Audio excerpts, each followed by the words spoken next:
Chapter 564. Empire Calendar, Year 7735, December 25th, 5 days before the Spring Plowing Festival, but today ushered in the final drama of the end of the year in the Qin Empire. In the morning, all the officials in Zetian Palace were silent, as if everyone knew that a storm was coming. Only Lin Muyu, Feng Jixing, and Wei Chou were discussing their experiences in practicing the diamond body protection. General Feng has already practiced to the 7th heaven. Wei Chou was shocked. That's amazing. I'm still practicing the 3rd heaven, embracing the moon. Feng Jixing patted his chest. I'm so focused, so of course I can practice fast. If there's anything you don't understand, just ask me. I'll definitely teach you. Wei Chou laughed. That's great. I've always been puzzled about the embracing the moon. How can one hold the moon in one's arms? Commander, you taught me that it's very simple. Just imagine the feeling of holding a sister in one's arms. That's it. Pfft. Feng Jixing didn't know whether to laugh or cry. You is really misleading people. Holding a sister in one's arms. Bah! The true meaning of the embracing the moon is to be able to release and retract freely, with the right amount of strength. You can't rush it. Based on my experience, I should use words. Hugging a soft girl in one's arms is the correct way. You can imagine the feeling of hugging a delicate, jade-like girl in one's arms. You don't dare to use too much strength, but you don't want to let go. Wei Chou was shocked. General Feng is really godly. Situ Shui sneered at the side. General Feng is leading our commander astray again. No way. At this time, Chu Yao, who was dressed in the spiritual medicine department's deacon uniform, also walked over and said, "Why isn't your highness in the palace today? It's already half an hour late." "I don't know, she's probably putting on makeup," Lin Muyu said. Sure enough, after a few minutes, Qin Yin arrived late. Surrounded by a group of female officials, she walked into the Golden Hall and sat down in a dignified manner. She waved her hand and said, "Sirs, please rise. If you have something to report, please report. If not, please leave." Among the crowd, Tang Lan walked out shakily. With tears on his face, he said, "Your Highness, you must seek justice for this old subject." "What's the matter, 7C King? Just say it. What exactly happened?" Qin Yin asked. Tang Lan knelt on both knees and said, 2 days ago, this old subject ordered my 2 grandsons, Tang Lu and Tang Tian, to head to the 7 Seas province to recruit soldiers in order to increase the empire's military strength. Unexpectedly, my 2 grandsons were assassinated on the way there, and their souls returned to the heavenly realm. This old subject's parting with this old subject is actually my last. I, Tang Lan, only have these 2 filial grandsons. Once they die, my Tang clan will no longer have any descendants. Your Highness, please give this old subject justice. What? Qin Yin was startled. Someone actually dared to assassinate Marquis Lingbei and Marquis Lingxi within the empire's borders. Preposterous. Has the 7C King found out who did it? It's Lin Muyu, who was conferred as one of the 4 heroes of Lanyan by the late emperor. It's him.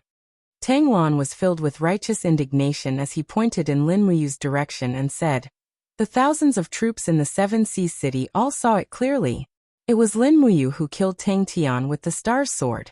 It was him who burned Tang Lu beyond recognition with the king's battle flame." What? Qin Yin didn't receive any news at all.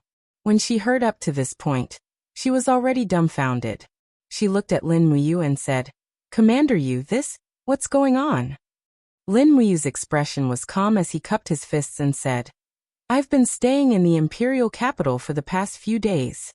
Imperial Guard Commander Feng Jixing and Fire Sparrow Division Headmaster Xiaohan can prove it.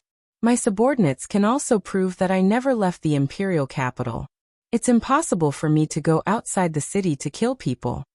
Tang Wei said angrily, "Lin Muyu, do you still want to deny it? Who in the imperial capital doesn't know that the star's art you cultivate has a move that can freeze people to death? You ruthless murderer, you will die a horrible death." Lin Muyu looked at her indifferently and said, "Princess Wei, before the truth is revealed, please don't slander an imperial commander with the rank of general. This is the cultivation and grace that you should have as a princess." The other princess, Tang Xiaoxi, sat quietly next to Qinin. She bit her red lips and didn't say a word. Her heart was already in a mess. At this time, Feng Jixing cupped his fists and said, "Your Highness, I think this matter must be investigated thoroughly before we can come to a conclusion." "Okay." Qinin nodded. "Fire Sparrow Division Headmaster Xiaohan orders you to investigate this matter immediately. You must track down the assassin of the two marquises." "Yes, Your Highness." Xiaohan's face was solemn. However, at this moment, Tanglan said, "Your Highness, you must not." "What's wrong, Seven Seas King?" "Everyone in Lanyan City knows that Xiaohan and Lin Muyu are close friends. If Xiaohan investigates this case, he will definitely not be impartial. I think that we should first remove all of Lin Muyu's military power, strip her of her title and military rank, and let the Seven Seas King Palace investigate this matter. Before the truth is revealed, Lin Muyu must not be let off as a suspect." Zhang Wei was furious. He raised his eyebrows and said, "Your Highness, Seven Seas King, are you going to forcibly seize the military power of an imperial commander without any evidence?" "No evidence?" Tanglan couldn't help but laugh. "Someone bring the irrefutable evidence." Outside the palace, a guard walked in with a plate in his hand. On the plate was a waist tag, carved with the words Longdan Army Camp in gold. It was the waist tag of the commander of the Longdan Army Camp. Furthermore, there were bloodstains on this waist tag, making it look extremely terrifying. Lin Muyu's heart skipped a beat. She had lost this waist tag 3 days ago when she went out of the city to check on the progress of the magic crystal cannon. It was currently being reforged, but it was actually in Tanglan's hands. This was not good. Tanglan held the waist tag and said, "This is the irrefutable evidence, Your Highness." At the scene of Tang Lu and Tang Tian's assassination, someone found this waist tag of the commander of the Longdan Army Camp. I think it should be clear whose item this belongs to, right? This, Qin frowned slightly. Seven Seas King, could there be a mistake? Would a commander of the empire casually give his waist tag to others? Tanglan sneered. Lin Muyu felt a chill in her heart as she took a step forward and cupped her fists. "Your Highness, I lost this command token 3 days ago, and I've already asked the Minister of War, Xueling, to order someone to recast it for me. Tang Lu and Tang Tian were assassinated 2 days ago, so this command token can't be used as evidence at all. The Minister of War, Lord Xueling, can testify to this matter." Qinin looked at Xueling and said, "Xueling, is it like this?" Xueling's black eyes met with Tanglan's. He hurriedly lowered his head and cupped his fists. "Your Highness, I don't remember such a thing. Commander, you didn't ask me to reforge the waist tag." "What?" Lin Muyu turned pale with fright. She couldn't help but let out a bitter laugh. Xueling was Tanglan's subordinate, so he should have expected this. Tanglan had calculated everything, so how could he make a mistake here? Lin Muyu could only blame herself for being too careless. She actually didn't notice that she had lost the token while riding her horse. "Commander Yu, do you have anything else to say?" Tanglan's eyes were cold as he said, "You killed my Lu and Tianer, wiping out the bloodline of the Tang sect. You are so vicious. What else do you have to say?" Qin Yin's heart was in a mess. She looked at Su Muyun, Feng Jixing and the others for help, hoping that they could speak up for Lin Muyu. It would be good if they could salvage the situation. However, who would have thought that Su Muyun would lower his head and remain silent? He was probably still holding a grudge against Lin Muyu for severely injuring Luo Xian. Luo Xian was still bedridden, and it was impossible for him to speak up for Lin Muyu. Furthermore, even if he did not do so, how could he let go of such an opportunity to bring down the Longdan Army Camp? Only Feng Jixing furrowed his brows and cupped his fists, saying, "Your Highness, Lin Muyu's military exploits are illustrious. The tens of thousands of soldiers in the Longdan Army Camp are our greatest reliance against the demon race, the Iha Kingdom, and the imperial capital. Even if there is so-called evidence, we must not touch Lin Muyu and the Longdan Army Camp. This is the foundation of the empire. Now that Your Highness has taken control of the throne, you no longer need to be controlled by vile people. You can decide everything on your own." Xiang Yu couldn't help but laugh coldly, saying, "Assassinating 2 marquises of the empire. This crime is probably not something that can be offset by meritorious deeds, right? Bending the law for personal gain. What difference is there between the empire's laws and a piece of scrap paper? Your Highness, this general remembers that when your Highness ascended to the throne, you had already clarified the laws and brought peace to the world. If there is conclusive evidence, then you cannot ignore the laws of the empire. Otherwise, the Qin Empire will be in danger. Su Muyun also cupped his fists and said, Your Highness, please make a judgment quickly so that the officials will not be disappointed. Lin Muyu raised her head to look at Qin Yin on the throne with a look of approval in her eyes. She nodded her head but didn't say anything. Tang Lan said, Your Highness, please remove Lin Muyu's gold military insignia and strip her of the title of Marquis Yunling. Lin Muyu murdered 2 marquises, and her subordinates cannot escape responsibility. Please take away the military power of Wei Chou, Situ Sun, Situ Shui, and Fengxi. The Longdan army camp will have 10,000 men in a team, and send them to the various provinces to act as border guards. Only in this way can we stabilize the imperial capital and make the world submit to us. Dang. The heaven-suppressing sword in Qin Yin's hand was suddenly unsheathed, and she threw it out with a swing of her hand. The true dragon god binding chains circled around the blade of the sword as it flew out in a spiral. With a pung sound, it stabbed into the foot of the king's steps. Crushed stones flew everywhere, and the officials were overwhelmed with shock. All of them were so scared that they kept quiet out of fear. I do not wish for anyone to tell me what to do. Always remember, you are the official and I am the monarch. Qin Yin looked at Tang Lan indifferently. Tang Lan felt as if there was a thorn in her back. The Qin Yin in front of her was like a queen, and was no longer the Qin Yin that could be manipulated by others. Tang Lan didn't seem to understand this point. Su Muyun's complexion was only slightly better than Tang Lan's as he cupped his fists and said, Your Highness, then how should this matter be decided? Qin Yin lightly waved her arm and said, Come, remove Commander Yu's General Gold Star and temporarily strip him of his title. However, the military power of the Courage of Dragon Army will still be in Lin Muyu's hands. No one is allowed to have any objections. Xiao Han will investigate the matter of Tang Lu and Tang Tian's murder. When the truth comes to light, Commander Yu's title and military rank will be returned. This matter will be settled. Tang Lan's expression was dejected, and she didn't say anything else. Tang Wei, however, glared with her phoenix eyes and said, Your Highness, Lin Muyu murdered Tang Lu and Tang Tian.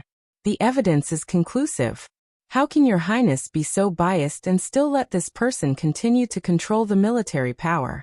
Is Your Highness trying to bully our Seven Seas Tang sect? Tang Wei had a crafty and unruly personality. At this moment, she didn't put Qin Yin, the Empress, in her eyes at all. Qin Yin looked deeply at her and said, Princess Wei, this isn't bias. This is for the Empire's mountains and rivers.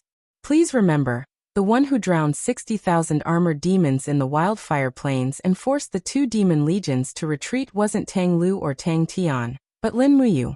Please remember, the Empire can completely lose Tang Lu and Tang Tian, but it can't lose Lin Muyu. I am the Empress, and everything I do is for Great Qin. Truly preposterous words. Are the lives of our Tang clan's people not lives? I know you are sad that Tang Lu and Tang Tian were killed. Princess Wei, please calm down. Qin Yin said in a low voice. No, based on what? Tang Wei had an agitated expression. Feng Jixing's sword-like eyebrows were tightly knitted as he shouted in a low voice. Men, where are the golden-armored warriors? Drag Tang Wei, this shrew who offended His Highness, out for this daddy. Chapter 565. Everyone stop quarreling. Just treat it as giving me face. In the hall, a certain person, who was the target of everyone's criticism, slowly took off the 3-star gold emblem on her collar. The golden purple flower reflected a dazzling luster under the sunlight. The Empire's military emblem. How beautiful. She then took out the general's sword seal from her cosmos sack and gave it to Shangguan Jingyue. Shangguan Jingyue laughed softly. Then I'll keep it for you. And thank you. 7C King Duke Lan, you know that I didn't kill your 2 grandsons, so don't force me. Don't forget that when a rabbit is cornered, it will bite. Besides, I Lin Muyu am not a rabbit. Xiao Han will find out the truth behind Tang Lu and Tang Tian's assassination and seek justice for you. In addition, the Tang family's bloodline has not ended. Don't forget that Xiao Shi is also your granddaughter. In my hometown, girls can also inherit the family business. Tang Lan looked at him coldly. Many thanks for Commander Yu's good intentions. This old subject appreciates it. Our Tang family's matters will naturally be handled by ourselves. There is no need for Commander Yu to worry. Lin Muyu smiled and took off her heavy helmet. She tucked it under her armpit and turned to look at Qin Yin. Your Highness, I no longer have a military position and title. Does that mean I can no longer stay in Zetian Palace Hall? If that's the case, I'll take my leave first. Qin Yin was a little flustered. Are you angry? No, I'm going to eat my fill. There are still important things to do in the afternoon. Alright, go then. Thus Lin Muyu strode out of Zetian Palace Hall and took Snowtreader's reins from Bai Yin. Looking at Lin Muyu's expression, Bai Yin smiled. Looking at Commander's expression, you must have averted the disaster. I've always said that those people from the Tang family always want to harm Commander. They are really despicable. Commander, am I right? That's not right. Lin Muyu pointed at her collar. Didn't you see that my general has been removed? Bai Yin, let's find a place to eat and drink. My treat. Okay, I know a good place to go. Lead the way. Yes. When it was almost noon, the two appeared on the north side of Tongtian Street. There were many restaurants here, and it was the most popular place in the imperial capital. Bai Yin led his horse straight to a beautifully decorated restaurant and smiled. Here it is. Clear Sky Pavilion? Lin Muyu looked up at the shop sign. Bai Yin said, Grand Purity Pavilion's wine and meat are extraordinarily fragrant. And they're also extraordinarily expensive. A single tray of Yin flour beef buns can be sold for 10 Yin coins, and the wine and meat are even more expensive. Brat, you're killing me. Commander, you said you would treat me to a big meal. Forget it, let's go in. All right. The two of them stepped into the restaurant together. Immediately, a 30-year-old woman wearing a long pink dress walked over and said with a smile, Oh, it's you two generals. Come in quickly, this humble restaurant has a new batch of game. I guarantee you two will have a taste. Game? Lin Muyu frowned and said in a small voice, When I was cultivating in the dragon-seeking forest, I ate game every day without fail. Bai Yin laughed. Commander, you'll find out very soon. The two of them asked for a private room, and after ordering a lot of food and wine, the lady boss left. Not long after, two courtesans walked in, one carrying a pipa and the other a harp. Both of them were extremely beautiful, at least an 8 out of 10. Bai Yin's eyes almost popped out of their sockets as he muttered. Grand Purity Pavilion's game is really top-notch in the imperial capital. So this is game. Lin Muyu grinned but didn't say anything. She poured herself a cup of wine and drank by herself. The two courtesans began to sing. Their voices were clear and sweet, and their skills were quite good. Even someone like Lin Muyu, who didn't understand music, could hear the bitterness and melancholy in the music. By the time the song was over, Lin Muyu had already finished 7 beef buns and a large piece of wild boar leg. Sirs.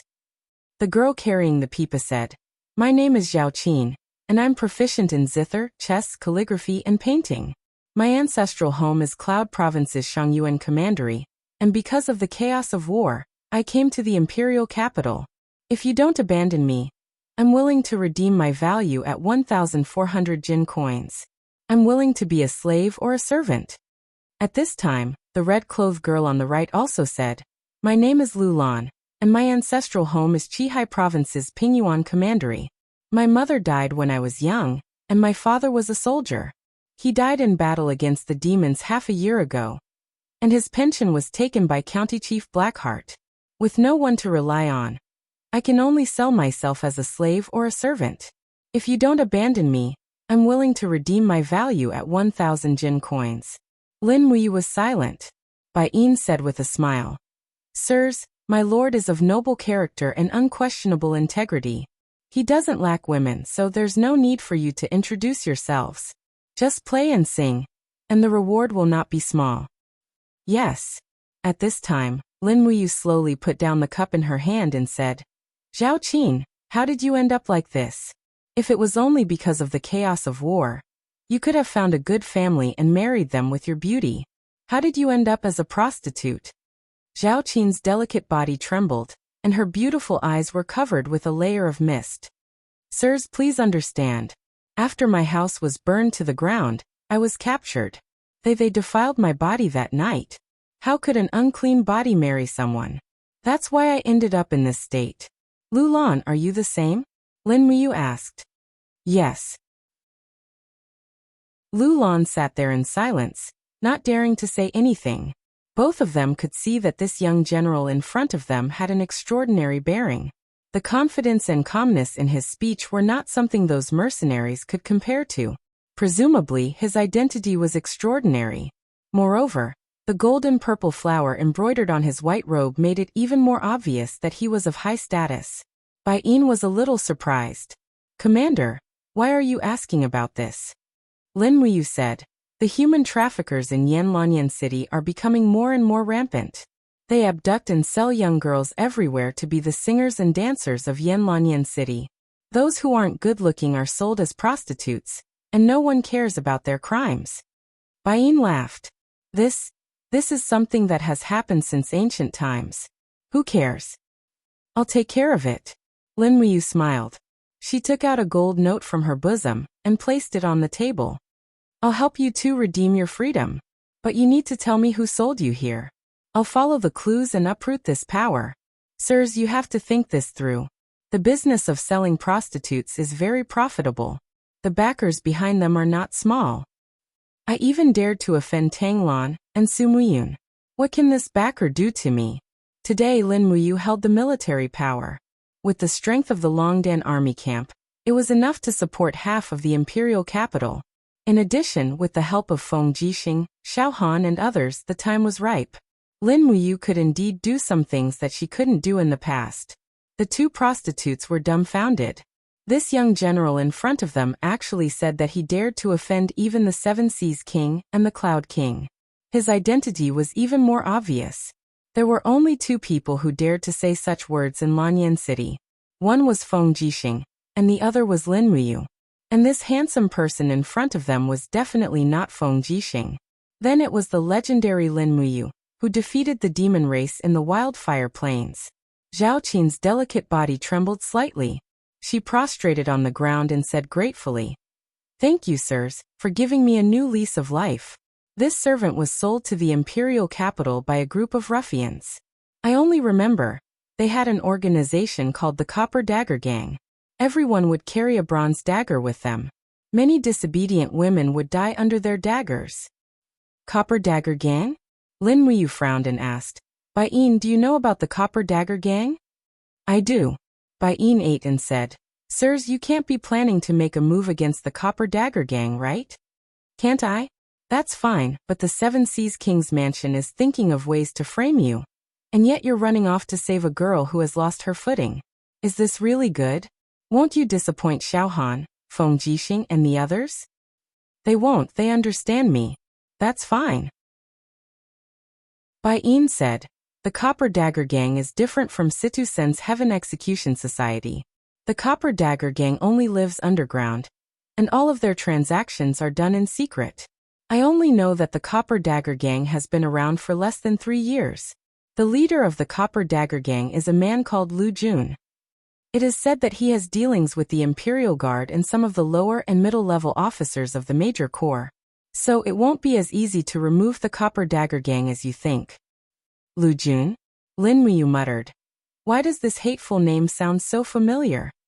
This subordinate doesn't know. If Sirs wants to find Lu Jun, it's very simple. You just need to find a young and beautiful woman to use as bait.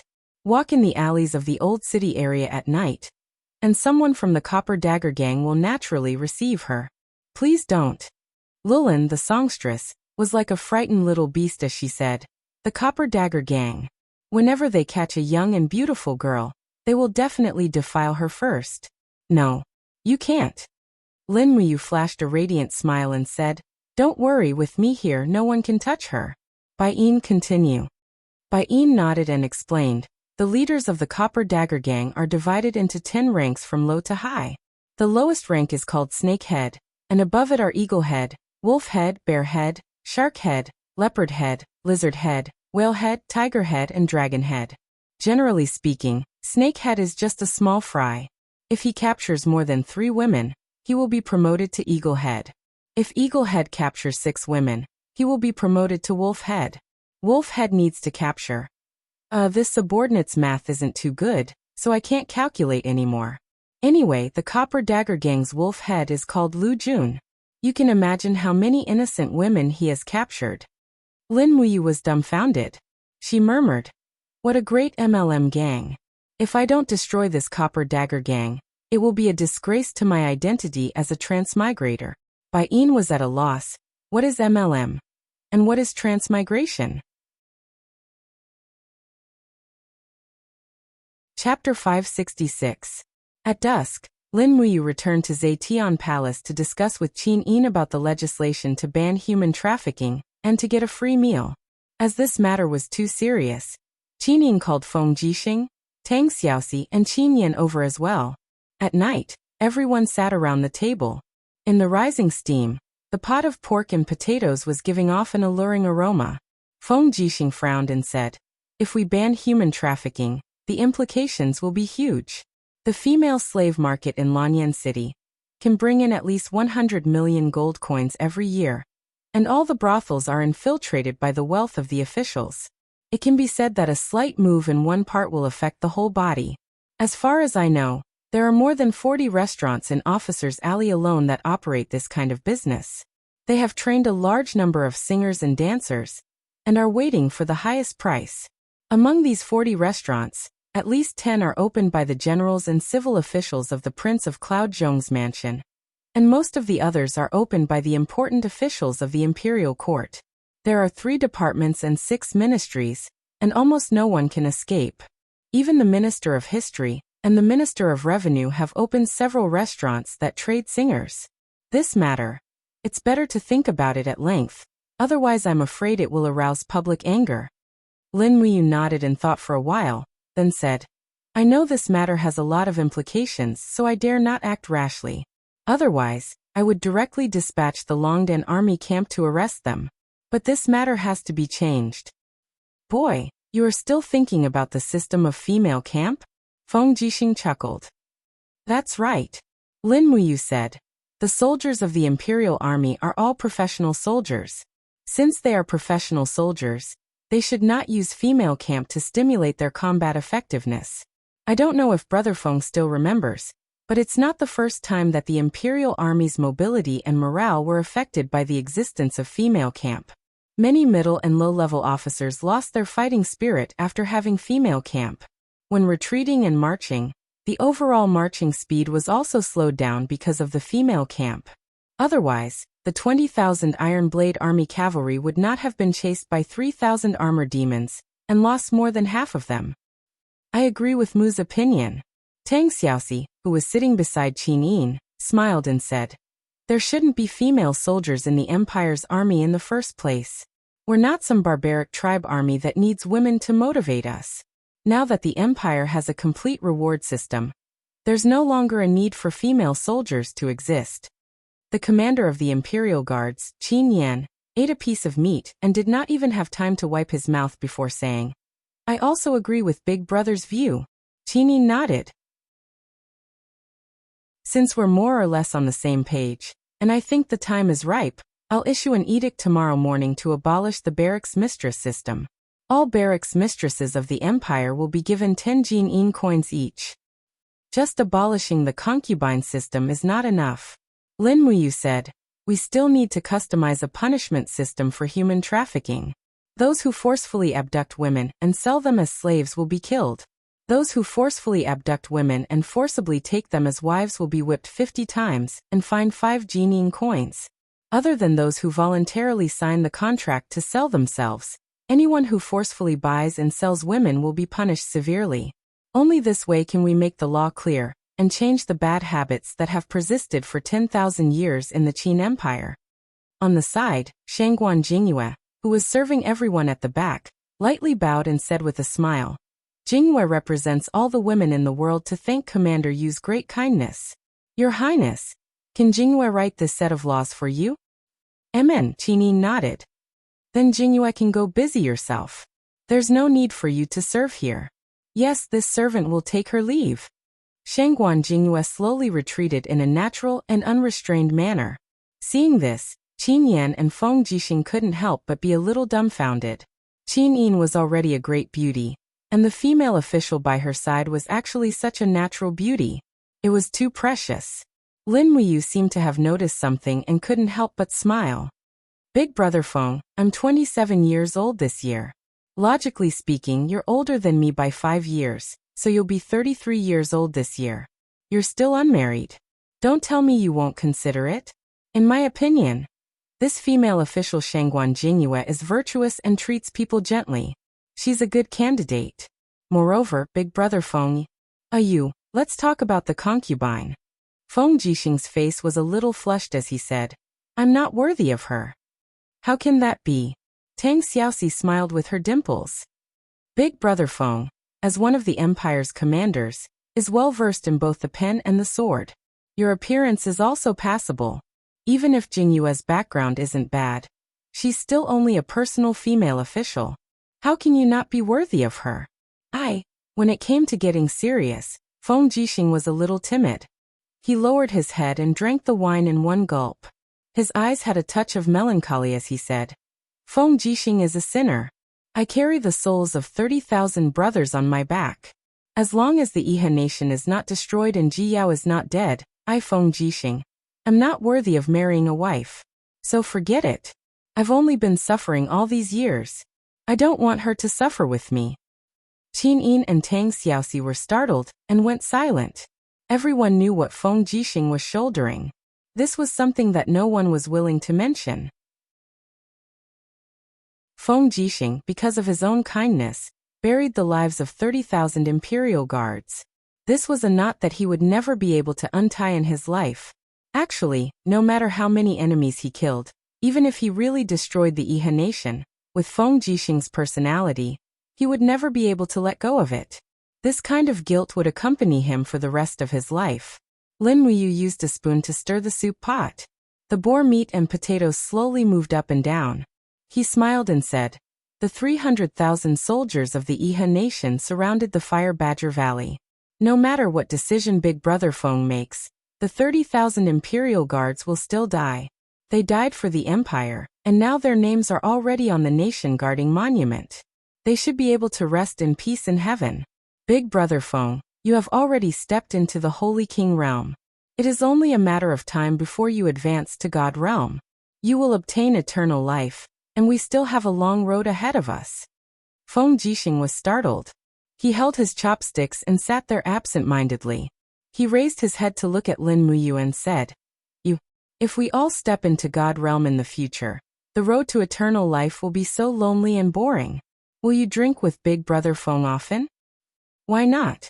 Lin Muyu stretched out his hand and looked at Qin Yin, Tang Xiaoxi and the others. He smiled and said, with Xiao Yin, Xiao Shi and Yan's comprehension, it is only a matter of time before you step into God realm. All of us will have eternal life. No matter how long it takes, whether it is 100 years, 1,000 years, or even 10,000 years, we will still be brothers and we will be together. Feng Jixing nodded his head heavily and said, all right, let's eat. This potato is a specialty of the endless forest, right? It is really delicious. Haha, that's right.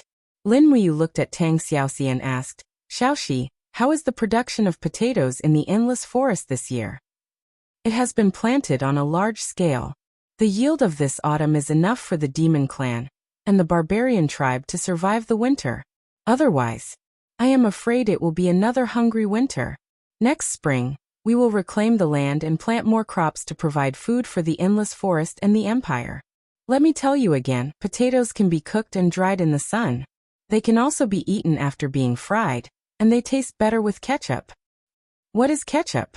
I don't know if there is ketchup in this plane. Anyway, there is one in my plane. By the way, Xiaoxi, there is one more thing I need to trouble you with. What is it? Take me to the Copper Dagger Gang, the largest human trafficking gang in Lanyan City. How? Pretend to be a young woman and get caught by them. Then I can follow the clues. If it is another woman, I will not be at ease. Their cultivation is too low and they will be at a disadvantage. Humph, I am so angry. Moo, you bastard. Tang Xiaoxi stared at him angrily with her beautiful eyes wide open. Her chest heaved up and down. She said angrily, "Won't you feel bad if I am at a disadvantage?" Lin Muyu touched his nose. "Will you be at a disadvantage? I only ask that you don't kill the human trafficker in one go. In any case, come to the commander's tent tomorrow night and follow me. Don't wear too luxurious clothes, or you'll be seen through." Qin Yin said worriedly, I heard that those people are despicable. They will use drugs to knock out innocent women, and then take them away. What if they use drugs? It's okay. I will make some spirit concentration powder, and let Xiaoxi take it first. Then, Feng Jixing stared and said, what if those bastards take advantage of Xiaoxi when she pretends to be unconscious? For example, their breasts. Tell me. Tang Xiaoxi blushed. That's right. You don't feel bad for me at all. Who said I don't feel bad? Lin Muyu was enraged. He clenched his fists and the king's fighting flame lingered. If those bastards dare to touch a hair on Xiaoxi, I promise they will regret coming to this world. Okay, I promise you. In exchange, you have to give me 5 people. 10 people? Yes, I want 5 Kiliarchs from the Longdan army camp to be captaincy of the Suppressing Demon Pass. There are too few high-ranking generals in the Suppressing Demon Pass. Tangjin alone is far from enough. These 5 people must be proficient in combat training. Is that okay? Tang Xiaoxi looked at him pitifully. She looked like she would cry if he did not agree. Lin Muyu thought about it. The Suppressing Demon Pass was slowly expanding. It was also one of the main armies of the empire. Tang Xiaoxi wanted 5 Kiliarchs from the Longdan army camp to be captaincy. This meant that there would be 50,000 soldiers in the Suppressing Demon Pass, and they would be held by Lin Muyu's trusted generals. Tang Xiaoxi's move was meaningful. She planned to share the military power of the Suppressing Demon Pass with Lin Muyu. As long as he was willing, he could mobilize the Suppressing Demon Pass at any time. Alright then, but you have to treat the 5 generals of the Courage Dragon Battalion well. He still tried to show off after getting the benefits. Tang Xiaoxi chuckled and said, don't worry. When are we going to take action tomorrow? Also, I can be the bait, but you have to prepare some troops to encircle and annihilate the Bronze Dagger Gang, right? There's no hurry. I want to meet the leader of the Bronze Dagger Gang first. Leader? Qin Yin was surprised. Yes, to catch bandits, first catch the ringleader. If we catch the leader of the Bronze Dagger Gang, we can subdue the entire Bronze Dagger Gang. Maybe Xiao Yin knows the leader of the Bronze Dagger Gang? Oh, how is that possible? His name is Lu Jun. So it's this despicable person. The Empress was so angry that her face turned red. She clenched her fists and wished she could beat up that stinking hooligan to vent her anger. Chapter 567. The next day, the sun was setting, and lanterns were lit up in Lanyan City. As the most prosperous city on the mainland, Lanyan City's nightlife was very colorful. The streets were full of acrobatics, lanterns, singing, and so on. But this night was particularly different for Lin Muyu and Tang Xiaoxi. On the street, Lin Muyu was dressed as a merchant, with the star's sword hidden in her gray robe, while Tang Xiaoxi was dressed as a girl from an ordinary family. Except for her very charming face, she was no different from a girl from Lanyan City who went out at night. It's so lively in the capital at night. Under the light of the fire, Tang Xiaoxi's beautiful face was full of excitement. She didn't care about what would happen soon. Instead, she was attracted by the bustling night market. She took Lin Muyu's hand and ran around. Moo, I want to eat sugar figurines. Moo, I want that windmill. Moo, I want to see acrobatics swallowing swords. Lin Muyu wanted to die. She forced herself to calm down and walked step by step toward the old city with Tang Xiaoxi. The old city was not as prosperous as the central district. It was not as bright as Tongtian Street. Along the way, There were only some peddlers selling tofu pudding, wonton, and some brothels that were not doing very well. The cold wind blew, and the few remaining dead leaves on the trees danced and fell with the wind. It was extremely cold. Lin Muyu couldn't help but tighten her clothes. Looking at the sky, it was almost midnight, and the time was almost ripe. In front, several drunken mercenaries stood next to a barred girl and listened to her singing. The girl was not good-looking. Her face was covered with dirt, and her figure was very thin. She held a rusty pipa in her hand, and when the cold wind blew, the ragged cotton on her body danced. Her voice trembled as she sang an unrhymed ballad that was popular in the empire. I've seen the falling snow in Lanyan City. I remember the starry sky in Muyu City. I hear the flute of the dragon-seeking forest. When the breeze blows through the wildfire, it blows away the blood and hatred. How many stories have been trampled by the iron hooves of the Iha kingdom. How the bards have composed heroic ballads. Her Royal Highness lives in the Zetian Palace. The smoke signal of Lanyan City annihilates the wind, rain, thunder, and lightning. Lin Muyu stood far away and was a little dazed as she listened. She didn't know when her name had become a part of the ballad. The bard girl sang with a trembling voice, but it wasn't too sad. Perhaps she didn't understand the meaning of the lyrics. The iron hooves of the Iha kingdom had trampled on many stories, and perhaps only Lin Muyu would understand these stories. Clang! A shiny Jin-in coin fell into the empty bowl in front of the bard girl. It was a tip from Tang Xiaoxi. Thank you. Thank you. The girl hurriedly knelt on the ground and kowtowed. She quickly grabbed the Jin-in coin and stuffed it into her pocket. Then she picked up the pipa and continued to sing. How many months had it taken for someone to be so generous as to give her a Jin-in coin? There were only 2 or 3 rusty copper coins in her empty bowl. She couldn't even buy a bun with these copper coins. Perhaps she hadn't even eaten dinner yet. Let's go. Lin Muyu held Tang Xiaoxi's hand and didn't let her give her any more money. 1 Jin-in coin was enough. Any more and this bard girl might be killed. In this world, some people were willing to do anything for money. After buying a worn-out harp from a shop on the street, she had Tang Xiaoxi carry it and pretend to be a bard girl. The two of them walked along the dark corridor of the old city. It was midnight, and the people in the old city were already asleep. There were only a few scattered lights on the street. Tang Xiaoxi and Lin Muyu walked slowly, one in front of the other. Tang Xiaoxi's exquisite cloud boots were hidden under her long dress. She walked on the cold stone steps, making soft sounds as she stepped on the sand. Lin Muyu was like a gray trace, about 300 meters away from Tang Xiaoxi. She followed at a moderate distance. Her footsteps were so soft that it was almost undetectable, and her aura was so suppressed that it was almost impossible to detect. However, her spirit pulse technique was spread out and captured all the auras in the surroundings. Woo-woo! The cold night wind blew on the eaves of the houses on both sides, making a ghostly howl. Tang Xiaoxi's hair stood on end when she heard it. She hugged the harp and walked forward carefully. She lifted her hood, revealing a beautiful face. As the cold wind blew, her cloak fluttered gently, revealing the perfect figure of a girl outlined by the long dress under the cloak. Tang Xiaoxi naturally knew what kind of woman could make a man commit a crime. After walking for about an hour, there was finally a sound coming from an alley not far away. Tang Xiaoxi immediately became alert, but she didn't stop walking. She still walked forward step by step with the harp in her arms. The sound of footsteps came, and a man in a black robe slowly walked out of the alley. He walked straight up and said with a foreign accent, "Miss, may I know how to get to the Dragon Search Chamber of Commerce? Please don't misunderstand. I'm a foreign merchant and I'm lost here."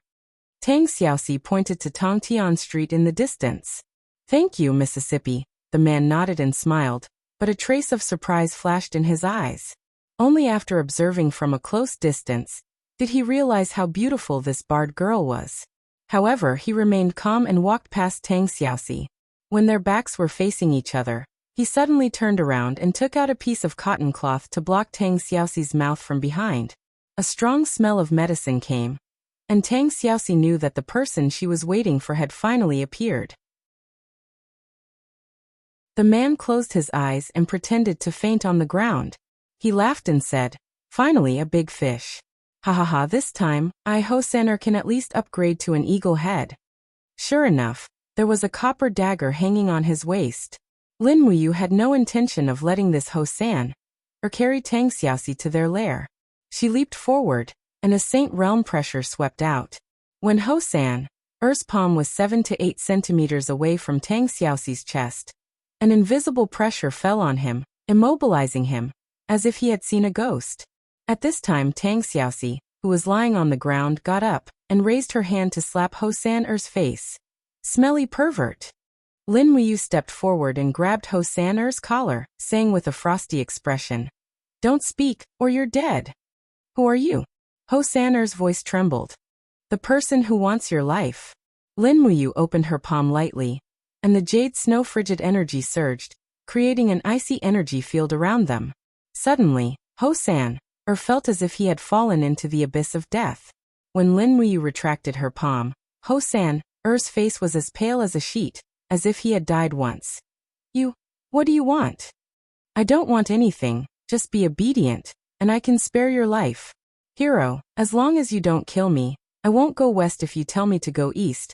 I won't dare to chase a chicken if you tell me to beat a dog." Hosaner knelt on the ground, begging for mercy. Lin Muyu smiled in satisfaction. This was the kind of person she wanted to knock on the door, so she nodded. "I want to see the Copper Dagger Gang's leader, Lu Jun. Can you take me to him?" "You want to see the leader?" Hosaner was dumbfounded. "Why can't I? Hero, I'm not qualified enough. If you want to see the dragon's head, you need to be a level 5 shark head in the gang. I'm just a mere snake head, the smallest in the Bronze Dagger Gang." "Then, who's the highest level person you can see?" "It's the tiger head Lord Dog." "Lord Dog?" Lin Muyu smiled. "Alright, I'll go see this Lord Dog. But Lord Dog doesn't meet people usually. I have no reason to meet him." Lin Muyu couldn't help but smile. She reached out and hugged Tang Xiaoxi's shoulder, pointing at her beautiful face with her right hand. "If you get such a beautiful woman as a meeting gift, will Lord Dog still not see you?" Hosaner's forehead was full of sweat. He said, "If you betray your brothers in the gang, you will lose an arm and a leg. If you don't take me to see Lord Dog, I guarantee that both your arms and legs will be cut off." "I'll take you there, Hero, don't be impulsive." Lin Muyu raised her hand and pulled out the dagger from Hosaner's waist. She pressed it against his back. She said, "Let's go, take us to see Lord Dog." Yes. Under Hosaner's lead, they passed through a damp alley. Further ahead, there were actually 2 burly men guarding them with sharp blades in their hands. One of them grinned and said, "Hosan, how come you have the time to come to the branch today? Who are the 2 behind you?" TSK, this little girl looks so pretty. Come, let me touch you first." Hosan was trembling with fear as he said, "Fei Hu, the man behind me. This man is my new follower. The woman is my prey. This woman is to be presented to Lord Dog. You can't touch her." "Presented to Lord Dog?" Fei Hu squinted his eyes. He said lightly, It's really like a fresh flower in a vase. Go in, Motherf *Ker. God really made a mistake, letting you catch such a delicious new product." Hosan nodded and walked in with Lin Muyu. In the alley, it seemed to be a completely different world from the outside of Lanyan City. There were people sitting on both sides of the road, either eating meat and drinking wine around the bonfire, or holding a woman in their arms, touching each other. Lin Muyu frowned, holding Tang Xiaoxi's hand with one hand, and didn't say anything, while Hosan didn't dare to act rashly. He had seen Lin Muyu's ability, and acting rashly would be courting death. At the end of the alley, noisy cursing and laughter came from a dilapidated house. After Hosan knocked on the door, a man wearing a wolf head emblem on his chest came out and asked with an arrogant look, "Hosan, what are you doing here?" Hosan pointed at Tang Xiaoxi behind him and said, "I just caught a new product with my little brother. The product is very good, and we want to present it to Lord Dog. Please inform him." "Oh." The man's eyes greedily looked at Tang Xiaoxi's face for a while, then said, "Wait here, I'll go inform him." A few minutes later the door opened again. "Come in."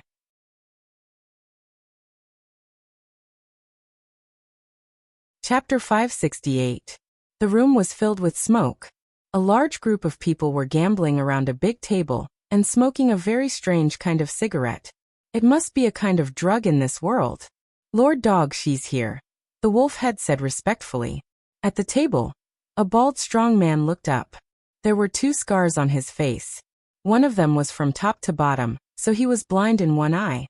There was a white iron egg in his eye socket, which looked very scary. But his other eye was staring at Tang Xiaoxi. When he saw the girl's face and figure, his eyes lit up. He laughed and said, "Hosanna, you're really lucky. Such a good girl has fallen into your hands." Hosanna smiled and said, "Lord Dog, I hope you can put in a good word for me in front of the Supreme Dragon Chief." Haha. Master Ho laughed and said, "Don't talk nonsense. After you give this girl to me, I'll recommend you to the Supreme Dragon Chief. You'll be promoted 3 times. It's not a problem for you to be a bare head." "Thank you, Lord Dog." Who is this person?" "He's a new face." Reporting to Lord Dog, "This little brother is a friend I recently recruited." "Oh, I see. Promote him to be a snake head." "Yes, thank you, Lord Dog." As he spoke, Lord Dog walked over with a greedy look in his eyes. He reached out to touch Tang Xiaoxi's beautiful face and said, "It seems that Lord Dog is going to be a groom tonight." Lin Muyu's gaze swept across the room. There were a total of 12 people in the room. Other than Elder Dog, who had a tiger's head, there was also a whale's head and 2 sharks' heads. The rest of them were all small fry. All of them had arrogant expressions on their faces. To be able to rise to his current position, he must have defiled many young ladies. Hence, Lin Muyu's killing intent was instantly ignited. Wow. Suddenly, a chill spread out with Lin Muyu at the center. The Saint Realm quickly enveloped the surroundings, causing everyone to be speechless. He smiled at Lord Dog and raised his hand to push away the hand that was touching Tang Xiaoxi. "Lord Dog, do you know who the girl you're about to take advantage of is?" Under the pressure, Lord Dog's bald head was covered in sweat. He could barely speak, and his voice was very hoarse. I don't know. You. Who are you?" Lin Muyu gently lifted the gray robe in front of her chest, revealing a glittering golden purple flower. She smiled and asked, "Do you recognize this?" The purple flower was the emblem of the Qin family that only members of the royal family and the military could wear. The golden purple flower was the emblem of the Qin family that could only be worn by deputy generals and kiliarchs. Behind the purple flower, there was a golden 6-pointed star for kiliarchs, 2 stars for captaincy, and 3 stars for generals and generals. Although Lin Muyu didn't have any stars, having a golden purple flower was enough to prove her identity. Lord Dog's body trembled. You. We don't have any other intentions." Lin Muyu's eyes turned cold. She smiled and said, "Bring me to see the dragon head." "Don't even think about it." Lord Dog growled. "Really?" Lin Muyu suddenly raised her hand and pulled out the star's sword from her robe. The bright light illuminated the whole room. Her figure flashed and disappeared. In the blink of an eye, there was only a pile of corpses left in the room. Only Lord Dog and Hosan were left from the Bronze Dagger Gang. They didn't even let out a scream during the process of killing. "You. Who exactly are you?" Lord Dog asked, his heart filled with despair. Tang Xiaoxi laughed. "He's a soldier of the Empire, and he's also someone who can wield the aura of a saint-level expert. How many high-ranking military officers in the Empire have reached the saint level? And how many of them are so young? Can't you guess?" Lord Dog's face turned even uglier. Could it be wind, rain, thunder, and lightning?" Lin Muyu smiled. "I'm Lin Muyu, ranked 2nd in wind, rain, thunder, and lightning. Lord Dog, as long as you bring me to see the dragon head, I'll spare your life. Otherwise, I'll kill you and find other people from the Bronze Dagger Gang to see Lu Jun." You. Lord Dog's breathing was very rapid. The people outside didn't notice the change in the room. Even if they did, they would still die under Lin Muyu's sword if they rushed in. How could a motley crew be a match for a holy king? Moreover, the identity of the girl who came with Lin Muyu was even more suspicious. Looking at her incomparably calm appearance, her strength was probably not inferior to Lin Muyu's. For a moment, countless thoughts flew through Lord Dog's mind. In the end, he could only choose despair. The weak couldn't beat the strong. If he still wanted to cause trouble at this time, he would simply be seeking his own death. Sigh. After a sigh, Lord Dog said, "Could it be that Zetian Palace has already set their eyes on the Bronze Dagger Gang?" "It's not Zetian Palace. It's me who has set my eyes on the Bronze Dagger Gang," Lin Muyu said indifferently. "You guys go around robbing women. Your sins are so heavy. It's time for you to receive your retribution. Besides the dragon head Lu Jun, who else can do it? Other than me, there are 2 tiger heads, 9 whale heads. You just killed one. There are 17 lizard heads, and even more leopard heads. How many people does the Bronze Dagger Gang have? I've already recorded them. There are nearly 7,000 of them." Lin Muyu's heart turned cold. She couldn't help but suck in a breath of cold air. There were so many people. How could she catch them all in one net? This group of people from the Bronze Dagger Gang wasn't as easy to deal with as Situ-sen's Heaven Execution Society. Most of the people from the Bronze Dagger Gang had killed people before. Moreover, each of them had a lot of sins. Lin Muyu didn't plan to let any of them go. If she didn't catch them all in one net, this operation would be considered a failure. "How can I see the dragon head?" Lin Muyu continued to ask. Lord Dog was a little dispirited and said, "My lord, we're just trading people to make a living. Please don't kill us all." "Stop talking nonsense. I'm asking you, how can I see Lu Jun? Where is he?" "The dragon head, he..." "Stop hemming and hawing." Lin Muyu spread her hand, and the king's battle flame danced fiercely. She said, "Lord Dog, do you think I can't bear to kill you?" Lord Dog's whole body trembled, and his face became even paler. "The dragon head lives in a manor in the south of the city. He spent 700,000 gold coins to buy a manor from a high official half a year ago. He also bought many female slaves to keep in the manor for fun. In addition, the dragon head spent money to build a private army. It's also in the manor. There are about 3,000 soldiers with excellent equipment. You should give up." 3,000 soldiers? Lin Muyu smiled. "My brave dragon legion has 70,000 soldiers. Is it enough to encircle and annihilate him? You." At this moment, Lord Dog understood that Lin Muyu was determined to uproot the Copper Dagger Gang. He sighed and said, "My lord, if you can promise me one thing, I can help you." "Speak." "I have an old mother, 4 sons, and 3 concubines. If I help you, you can't hurt them no matter what. Also, you must spare my life. Otherwise, I won't cooperate even if I have to fight to the death. I won't hurt the sinners. Don't worry. Can you tell me now? And if my lord wants to uproot the Copper Dagger Gang, you have to do it at noon the day after tomorrow. Because the day after tomorrow is the Dragon Head's birthday, he has invited many nobles of Lanyan City to his manor. More than 80% of the Copper Dagger Gang's members will attend. As long as my lords surround the manor, you can capture them in one fell swoop." After saying this, Lord Dog softly slumped on the chair. It was as if these words had exhausted all his strength. He stared at Lin Muyu and said, "My lord, you can either not do it, or you have to destroy the entire Copper Dagger Gang. I, Lord Dog, have done this kind of thing that will let the gang down. I don't want to be chased by the remaining people of the Copper Dagger Gang." "And I understand. Don't worry." Lin Muyu took a deep breath. It seemed that she didn't need to meet the dragon head anymore. If she wanted to meet him, she could directly use force. In the wee hours of the morning, after dealing with Lord Dog's evidence, she summoned Wei Chou, Situ-sun, and the rest and issued a secret order. The Longdan army camp quietly left the city during the night.